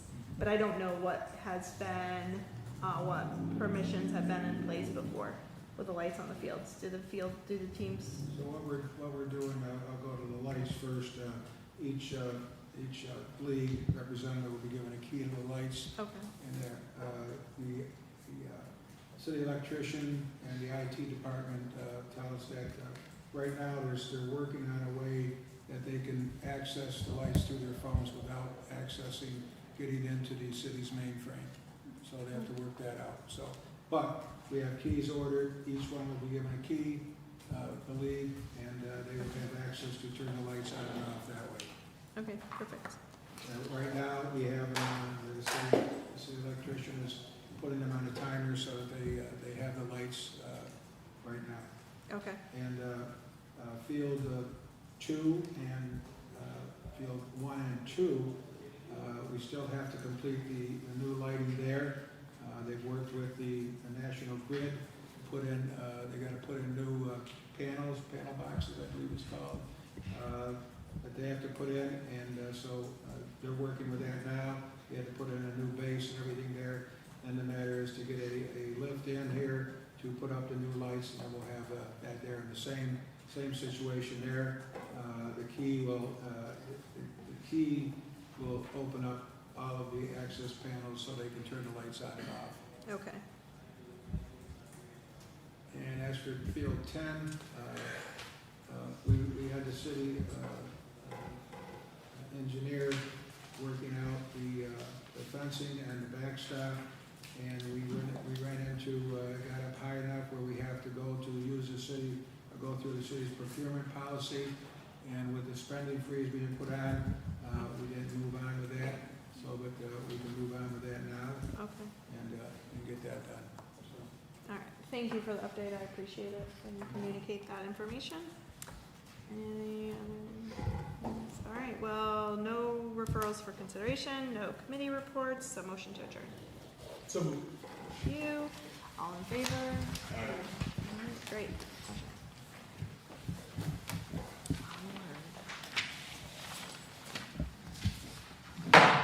Call to order the meeting of the whole Tuesday, June 10th, 2025. Let the record show that all aldermen are present, with the exception of a vacancy in Ward 2. PL 61-25 by Mayor Olean to authorize a land swap between the city of Olean and Silence Good LLC for High Salt Park and a previously abandoned portion of Maple Street. This is something that has come to us on a couple occasions, but more recently, about a month ago.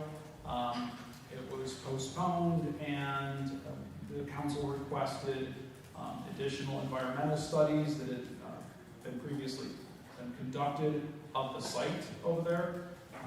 So 2 studies were sent to us from 2013 and 2014. And so just following up on this, Mayor, do you have anything to add? No, go ahead this time. Has everyone had an opportunity to review these studies? Thoughts, comments, concerns? Alderman Bennett. Yeah, so the 2 studies that were sent appear to mainly be about where they wanted to remediate behind the current parking lot. So the one study did indicate that one test bore site was placed on where High Salt Park would be, right around the pitcher's mound currently. That one also was indicated that mechanical obstructions were hit, and they also couldn't get a read on it. But to summarize, both reports indicated that site was in fact contaminated with arsenic and other contaminants and should be included in the brownfield cleanup project. So while only one test bore was put there, that was not noted because they probably didn't really put a lot of scrutiny into that because that was outside of the remediation lines. I'm going to go back to where I said before about it would be absolutely moronic for the city of Olean to take possession of contaminated land. Now, I also want to look at this as 2 separate issues. One is the transfer property, the Paper Street, Maple Avenue, and then the High Salt Park thing. The longstanding policy of the city has been that we don't sell off paper streets. Other people have asked, that's always been the answer. I can personally attest to that because I own the properties on both sides of Elmwood Avenue, Paper Street, off a dead end, Delaware Avenue. That's exactly what I was told. So it dead ends to the back of somebody's property, starts on a paper street, ends nowheres, and is surrounded by my land personally. This was a number of years ago, not since sitting on the council. Others have been asked, that has been that same thing. Now this comes along and we want to start it. The current owner currently does a lot of things for the city, but I mean this absolutely, in my opinion, reeks of favoritism. And that if we want to sell and put back on the tax rolls paper streets, I am 100% for it. But I won't start with this one because I want to see that we're willing to do it. And I'm not even asking that the one that I surround. I don't care. I own both sides of it. I've maintained it, but the city hasn't, so I don't need to own it. I own around it. I would say go out and go back and revisit the ones that we said we want to sell if our goal is to put them back on the tax rolls, and if that's not our goal, if we're going to maintain our policy, then let's maintain the policy. Secondly, I would in no way be in favor of taking the possession of contaminated land. And I understand that that was not studied. Across the 86, remediated. Next to it, behind the parking lot, remediated. Down the street, remediated, to the point that excavators were below grade. I really don't need a report to tell me that that land's probably also contaminated. I did have an off-the-record conversation with somebody that does the mappings of the stuff, and the direction or the opinion was I wouldn't touch that with a 10-foot pole. So that's my stance on it. That's where I'll maintain it. Alderman Robinson? Yeah, I feel like Nancy Pelosi is just gonna take my paper and throw it because I don't need it anymore. Anyway, I printed out what we received that pertained to what I wanted to highlight, and JR mentioned a lot of that, but I have multiple points here. One, as was already mentioned, we're part-time employees. To receive a 55-page and 146-page and say, here, it's in there somewhere, I think that's absurd. I believe that if you're gonna bring something to the council, the information should be provided to us and something highlighted or say, hey, the information that you need is on page blah, blah, blah, and then go from there. Good thing these were searchable, as JR mentioned, on the supplemented limited phase 2, 55 pages, page 4 and page 5 highlighted those issues that he mentioned. And it states that the site has a long history of industrial usage dating back to at least 1909. Buildings, debris, railroad ballast, tar-like materials, various metals. Arsenic is among one of them. Several of the samples tested during this study had concentrations that exceeded unrestricted use. So with that, we already know that this area was not tested because in the second document, if you look at the map, it's outside of the lines of what they wanted, and this area is labeled as TB-06, and it says not measured, and it gives the reason why. It says equipment refusal, refusal of the direct push drilling equipment was encountered in the test boring at 12 feet. So if that's the case, is this indicative of a test, or was that area not tested? Because if it was tested and we're saying this is the document that we're going to go by, then obviously it's contaminated because that was the finding of the other. If we're saying that, okay, it was not tested, then this is insufficient information, we can throw that to the side, and that area is still in question because we can't swap for something that we asked, what is the status of that land? So either way, whether it is following the test information or not, either way, we can't do this. And then for the other reason that JR mentioned, again, since I've been on the council, historically, we have not given up paper streets. I know I have one in my ward that would love to own their paper street. They were saying, the city said that that's not a practice. So if that's the case, then we can't do that for this one. And I think that's all I had on that one, besides the fact that I'm just curious, if we don't own it, there is a sign down there that says City of Olean. We lease it for like a year. But still, I mean, then why are we putting our kids down there if it's highly intoxicated down there? At least for $1 a year, and in exchange, I don't think there's property taxes levied against that parcel. Okay. So I'm gonna jump in and offer some additional thoughts on the matter. Number one is 100% correct. As long as I've been here, I have not heard of us of the city agreeing to sell a paper street. However, this isn't a sale, this is a transaction that would swap two parcels, one of which the city owns, as is the paper street, and another of which the city maintains, which is High Salt Park. So it's not selling it, it's swapping land. Number two, I think it would be beneficial. Vernon's absolutely correct. I read through it. I think it's, the study itself is very lengthy. I was going to ask if our city attorney and DPW director might evaluate the reports, but I don't think these reports are going to be very telling in itself, because no information came back from the one boring that took place on Isall Park. If the interested party is serious about this, I would request and would ask the council their thoughts on asking the mayor and the attorney to request additional studies of Isall Park. Since we didn't get an accurate read in the reports that we were provided, would it be meaningful to have, 2 or 3 studies done, environmental testing, borings done on Isall Park? I would also suggest that it's just as likely the land that we do own in the paper street. It probably could be beneficial to do a couple sites there too, just to compare apples to apples for our sake. And then lastly, if, I think either way it comes back, I think that environmental study would be helpful, because to Vernon's point, why are we using it as a park? So, I think if there are, trace elements of toxic stuff that's underground, whatever they have. And I'm not a scientist, I'm not a medical doctor, I don't know what the exposure, et cetera, stuff is, but why are we using it as a park?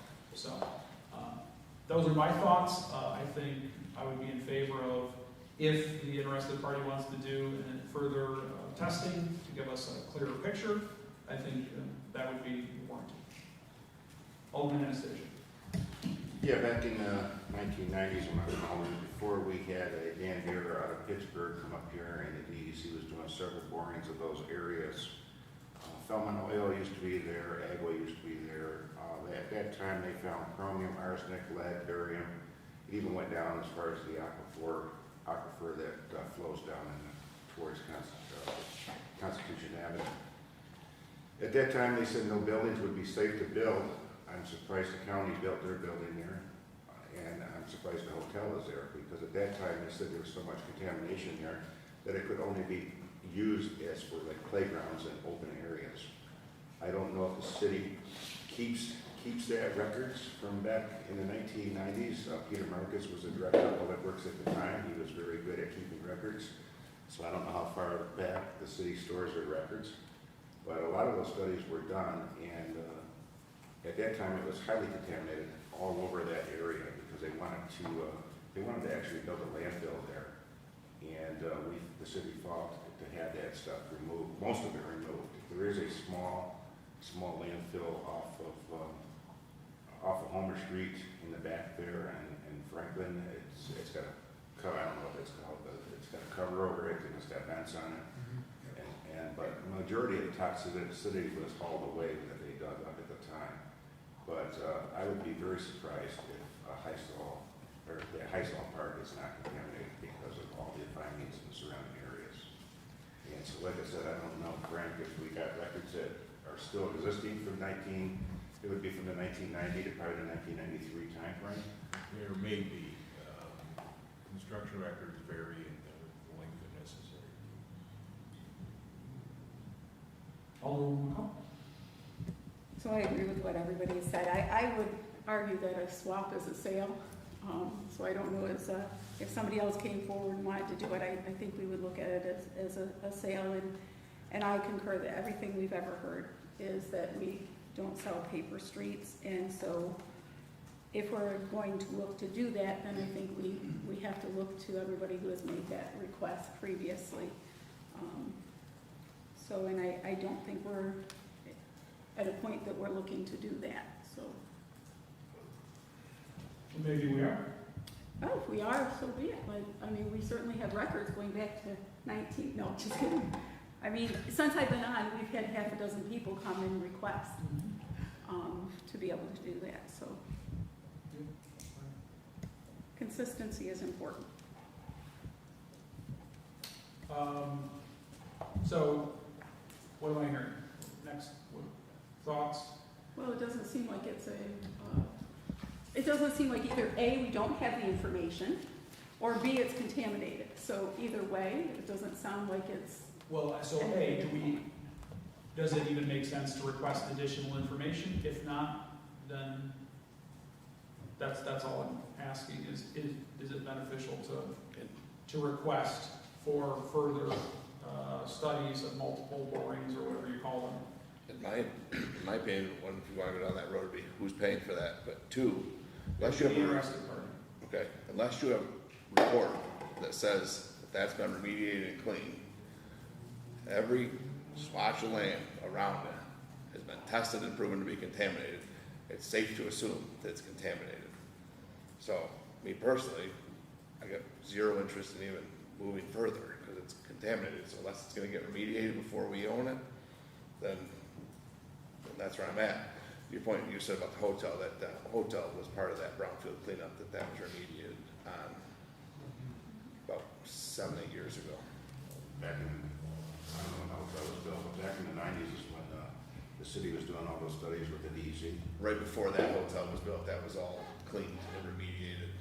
That took a long time, like 2000, right? Around 2000, they cleaned that up? Where the Hampton is now, John? Yeah. They started under Bill Quinlan's mayoral term, he got the brownfield started, did he, Bill? Finished about 13 to 14. Back in the toilets there. 2000.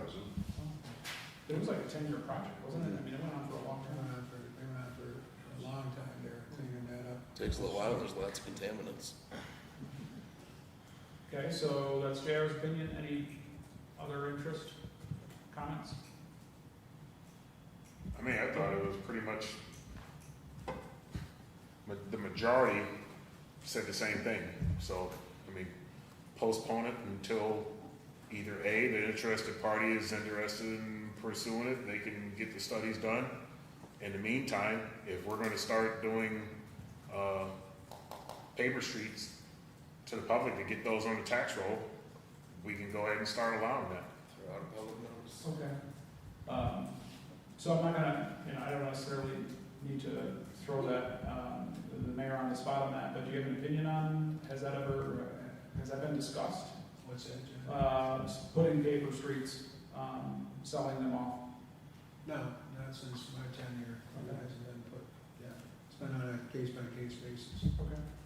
I would also ask, possibly, so the council's under the impression that that has not happened in the past. I would be interested if the city attorney could, or Tiffany could research and find if there's evidence that that has taken place, just for the sake of argument. And then second of all, I think that's a good suggestion. I'll make a motion to postpone this indefinitely, and then ask that if the interested party wants to pursue additional environmentals to support that High Salt Park is not completely contaminated, that we'll revisit this. Can I get a second? I'll second.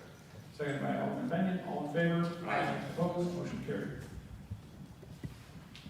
PL 68-25 by Mayor Elio to designate James Sprague, Director of Public Works, as the administrator for the Department of Transportation's Equitable Business Opportunities web-based civil rights reporting system. Wow. Yeah, this is something that, Department of Transportation may require a resolution so that we can put James on their system. Okay, comments or questions?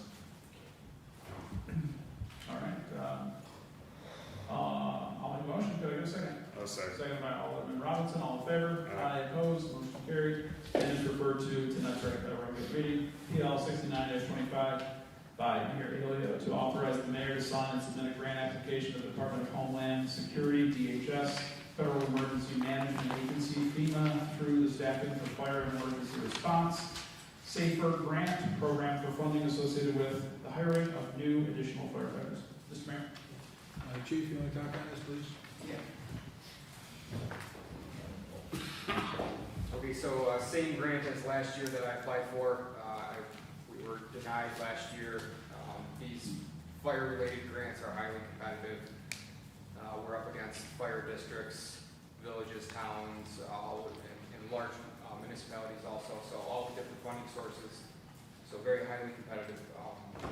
There's, I believe, $324 million allocated for this fiscal year of the round of grants. Last year, I applied for 4 positions to increase the number of firefighters that we have by 4. can sometimes do partial, like they may only grant us 2, for instance. So last year I applied for 4, this year I'd like to apply for 6. That's filling the 2 vacancies that we left in this year's budget, plus the 4. And how long does it supplement the pay, did you say? Yep, it's 3 years. The city's match for year 1 is 25%. 25% second year, 65% the third year. That is base salary and all the normal benefits that a firefighter would receive, all fringe. Okay. Comments or questions?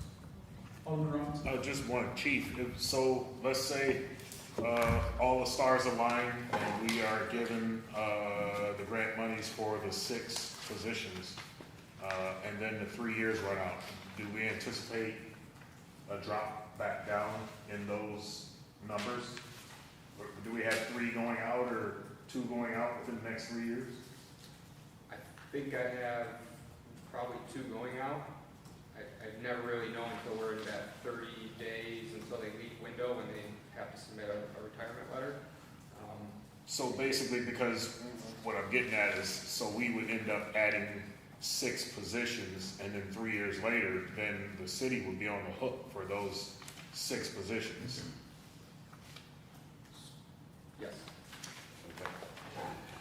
I'm sorry. Are you pointing to her or did you? She can go first. Okay. Alderman McCall. So in submitting a grant, oftentimes generally there's a requirement to show sustainability.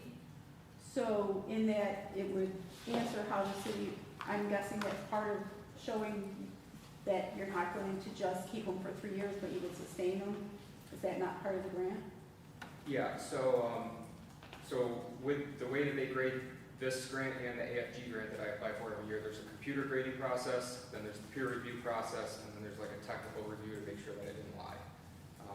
That is looked at in the peer review process. So the group of my peers that would grade the grants subjectively based on the grant criteria, that is one thing that they look at, but that's not the only thing that they look at.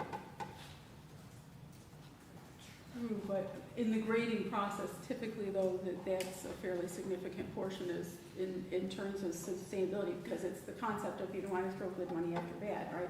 I don't want to give you 3 years if you're not going to be able to sustain it. So to Alderman Robinson's point, wanting to make sure that if we put this in place and that we don't have retirements or such, how would we, and would we need to sustain it, is one of the questions too. So I do support you going forward and looking to get grants, but want to make sure, and I appreciate you're looking for them, just want to make sure that if we're doing something that it's sustainable for the city and for the individuals and fair to the individuals that we might bring on for that. Would it be, I'm just gonna throw this out there, I mean, you know, would it, although 6 would be ideal, would 4 be more, you know, acceptable for the, you know, the council to consider, or for, you know, could we split the difference? Mayor, what do you think? Well, we have 2 openings right now. You know, in 3 years, there's potentially, you know, firefighters who are going to be, or command personnel who's going to be retiring. The other thing is, you know, we've already lost a couple of them to transfers to other departments, so we have that also. So if we go for, I think 4, we go for 4, I think that's sustainable. Alderman Benton? Question I had, Eric, is what is the current contract roster number? Not vacancies. How many does the current union contract say you have firefighters and command positions? The contract does not say how many total staff we would have. It says that there needs to be 7 firefighters on duty at any given time. The number of firefighters that you have on payroll is just not a fixed number. No, so historically, we've always kept the crews at 9 firefighters because we have to have 7 on duty at any given time. That way 2 could be off on vacation, whatever, and the math works out. That's about what we need. Why I ask, because if there was that fixed number, let's just say 30, just for conversation purposes. And you get this, and this would go to a +4, so it'd give you 34.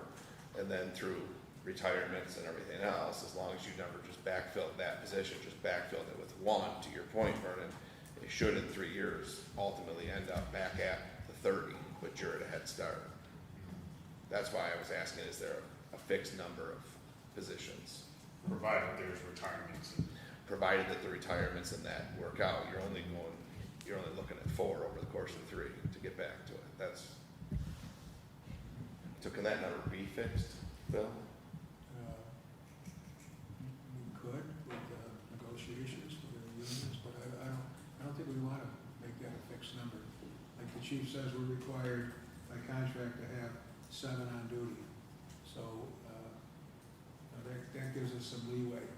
So if we take right now, I'm not sure how many we have right now, but we're down 2 positions. So if we had a fixed number, we would have to include that in the budget and fill it. So as long as we can maintain the 7 and keep a safety factor there, I think we want to stay, I think we would be very comfortable with, putting in for 4. And like he says, there's 2 right now, and, the potential for others to go here is in the next 3 years is probably a good percentage. Yeah, I would support that. Okay. We don't have to stipulate, right? This is just for you to apply, right? Yeah. So you and the mayor can stipulate, so I think the council feels, again, just from a, We would need to amend the PO. that's what I'm looking. In the details, it does state 6. Hiring of 6 firefighters. It doesn't in the PL portion, but in the description part. Yeah, the resolution. Yeah. Last page. Very last page, Okay. top Is that, paragraph. there's a couple places. So any place that says 6, replace with 4. I'll have to make that motion. Anything further? Okay, can I get a motion? I'll motion. Motion is made by Alderwoman McCall, second by Alderman Robinson. All in favor? Aye. Opposed? Motion carried.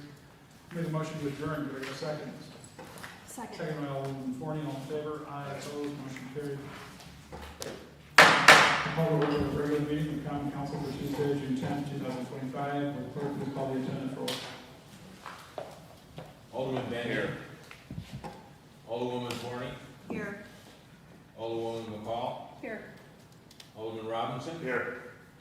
Alderman Anastasia. Here we go. And President Crawford. Here. Please rise for the invocation and pledge allegiance. Heavenly Father, we come to you today asking for your guidance, wisdom, and support as we begin this meeting. Help us to engage in meaningful discussion, allow us to grow closer as a group, and nurture the bonds of this community. In your name we pray. Pledge allegiance to the flag of the United States of America and to the republic for which it stands, one nation, under God, indivisible, with liberty and justice for all. Reading, correction, and approval of minutes of previous regular meeting. Regular meeting of the Olean Common Council was held on Tuesday, May 27, 2025 at 6:15 p.m. Present were Alderman Crawford, Benyon, Forney, McCall, Robinson, and Anastasia. Ward 2 was vacant. Make a motion to approve the minutes of the previous regular meeting. Could I get a second? Second. Second by Alderman Robinson. All in favor? Aye. Opposed? Motion carried. Committee reports and unfinished council business. None? Communications from the mayor. Thank you. I have a couple of items. First off, I want to thank the employees who worked to correct the tax bill errors and to get the bills out in a timely manner and to get the refund checks going. So I want to commend all of them who worked diligently on that. The second item, I received word today, actually I received, this is very good news. New York State has committed $500,000 to support engineering efforts to the city of Olean. The city of Olean is taking a significant step forward, resolving longstanding inflow and infiltration issues with the support of New York State. The state has announced an allocation of $500,000 to assist the city in funding engineering plans and related reports, an essential step towards securing additional grant funding for infrastructure improvements. These funds will be managed directly by New York State rather than being transferred to the city, ensuring a streamlined procurement process which allows for quicker action and efficient resource allocation. By easing administrative constraints, this approach will accelerate necessary studies and planning efforts, bring the project closer to construction, and ultimately improving the city's wastewater management system. These funds is a game changer for Olean and the neighboring communities. By addressing inflow and infiltration challenges in our wastewater system, we are setting the stage for critical improvements that will benefit the residents and local businesses for years to come. This announcement marks a pivotal moment for the city of Olean as we move forward in securing additional financial resources for future infrastructure development. Residents can expect progress to continue as engineering efforts provide the necessary groundwork for lasting improvements. I also want to thank the Seneca Nation and especially President J.C. Seneca for with them going to Albany and talking to the governor's office and the DEC officials. I think this gave us great help in getting this assistance from the state. So I want to thank them. I will be doing a press release on this tomorrow. Like I said, I just got this today, so. That's great news. Yeah, great news, yes. Anything further? No, that's all, thank you. Miscellaneous communications. Application for a liquor license, Johnson & Johnson Holdings LLC, doing business as Granny's, located at 325 Main Street, Olean. City official reports. None. Proposed legislation and referrals. PL number 68-25 by Mayor Elio, referred to Committee of the Whole Tuesday, June 10th, 2025 by Council President. PL number 69-25 by Mayor Elio, referred to Committee of the Whole Tuesday, June 10th, 2025 by Council President. Finance and bills. None. Resolutions. Resolution number 61-25, PL number 61-25 has been postponed. Resolution number 68-25, PL number 68-25 out of committee by Alderman Crawford, seconded by Alderman Robinson, to designate James Sprague, the Director of Public Works, as the Administrator for the Department of Transportation's Equitable Business Opportunities Web-Based Civil Rights Reporting System. Okay, just talked about this. Comments, questions? Seeing none, will the clerk please call the roll? Alderman Benyon. Yes. Alderwoman Forney. Yes. Alderwoman McCall. Yes. Alderman Robinson. Yes. Alderman Anastasia. Yes. And President Crawford. Yes. Resolution passes unanimously. Resolution number 69-25, PL number 69-25, out of committee by Alderwoman McCall, seconded by Alderman Robinson, to authorize the mayor to sign and submit a grant application to the Department of Homeland Security, Federal Emergency Management Agency, through the Staffing for Fire and Emergency Response Grant Program for funding associated with the hiring of new additional firefighters. Okay, just talked about this one. I'd like to make a motion to suspend the rules. Could I get a second? Second. Second by Alderman Forney. All in favor? Aye. Opposed? Motion carried. Make a motion to amend from 6 firefighters to 4 firefighters for the grant application. Could I get a second on that? Seconded by Alderman Benyon. All in favor? Aye. Opposed? Motion carried. Okay. Any further comments or questions on this? All right. Will the clerk please call the roll?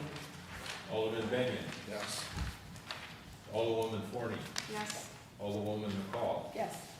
Alderman Robinson. Yes. Alderman Anastasia. Yes. And President Crawford. Yes. Resolution passes unanimously. All right, so, Before moving into public comment, I'd like to give an opportunity to any of the aldermen to make statement at this time. Alderman Robinson. Yes, thank you. Just real quick, I just wanted to express my displeasure that I did not see a proclamation in here from the mayor for 2 things for the month of June. Actually 3. 1, my birthday coming up. But seriously, for the month of June, Juneteenth, I think that's very important that we shed light on that each month. And I know we have another meeting coming up, so maybe the mayor can make up for that. And the same for Pride Month. I think it's very important that we identify that and identify these people and acknowledge them and spread the word. It should be celebrated and shared amongst everyone. But I do want to highlight that last month we did one on monarch butterfly, which when I looked up, almost everyone raised their eyebrow. So I hope those monarch butterflies are celebrating well with their proclamation. I'm sorry. All right, that was it.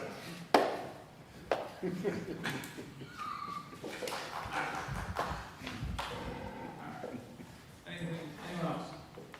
Can't tell. You can't talk that, so I'm gonna just move on. Will the clerk please read the public comment statement?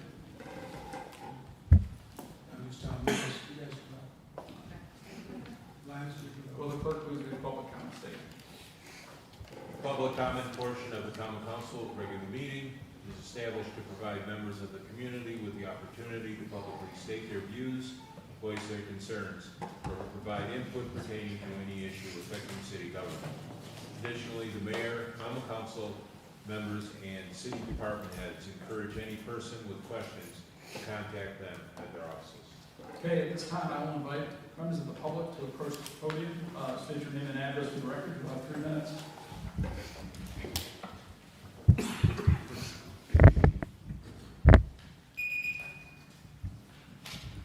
My name is Sarah Redeye. I was up here a few weeks ago and I expressed my concern about the wastewater issue. I just want to say that I prepared my speech before I heard what you had said just a minute ago. Since 6 weeks ago, there has been very minimal information to address the issue. I'm here to apply pressure. I sat here numerous times and watched you listen to some of the most sacred stories I've ever heard. And I just watched you ask the mayor for updates in regards to construction projects or the auditing office. And it makes me feel triggered. Like, why are you not asking him an update regarding this issue? You know, hear any questions? And the room is silent. The silence is very loud. There is no point in sharing my heart today. You are not unaware of how meaningful this is. I believe the Seneca Nation President, J.C. Seneca, has been respectful to you and your processes. If there were another dump into the river, I do believe it would cause outrage, and I would want to be on the same side if that were to happen. Our current and future Seneca Nation leaders are extremely smart, and we only continue to grow. I have trust in JC and all of the Seneca Nation Council men and women to do what needs to be done to get through. With all due respect, I will not give up on my family, my home, and future generations to come. I also just want to make a side note, since I was listening for the meeting, that if we are going to spend tax money, which I do pay, I'm not in enrolled Seneca, so I do have to pay all the taxes. I would much rather have it go to like a new fire truck than a splash pad. Just wanted to also throw that out there. That's all I had to say tonight. Thank you. Glenwell, Little Valley.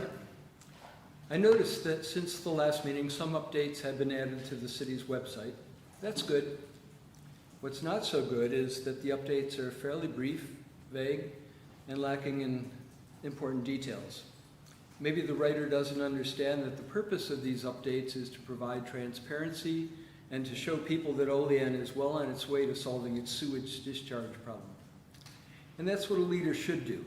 Lead by communicating well with constituents, by giving people confidence that the leader knows what they are doing and shows they are working diligently to solve problems. Unfortunately, in Olean, the evidence doesn't lead to that conclusion. Because on the website, though there are a few updates, there is still no action plan. After all these many months, no clue that the mayor knows how to fix this or has any comprehensive plan and timeline to do so.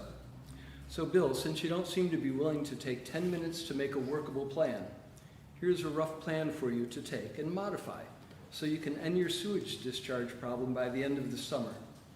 1, and this should have been done weeks ago, as soon as you found out that the catch basin surveys showed that fixing the house rainwater would be the best solution.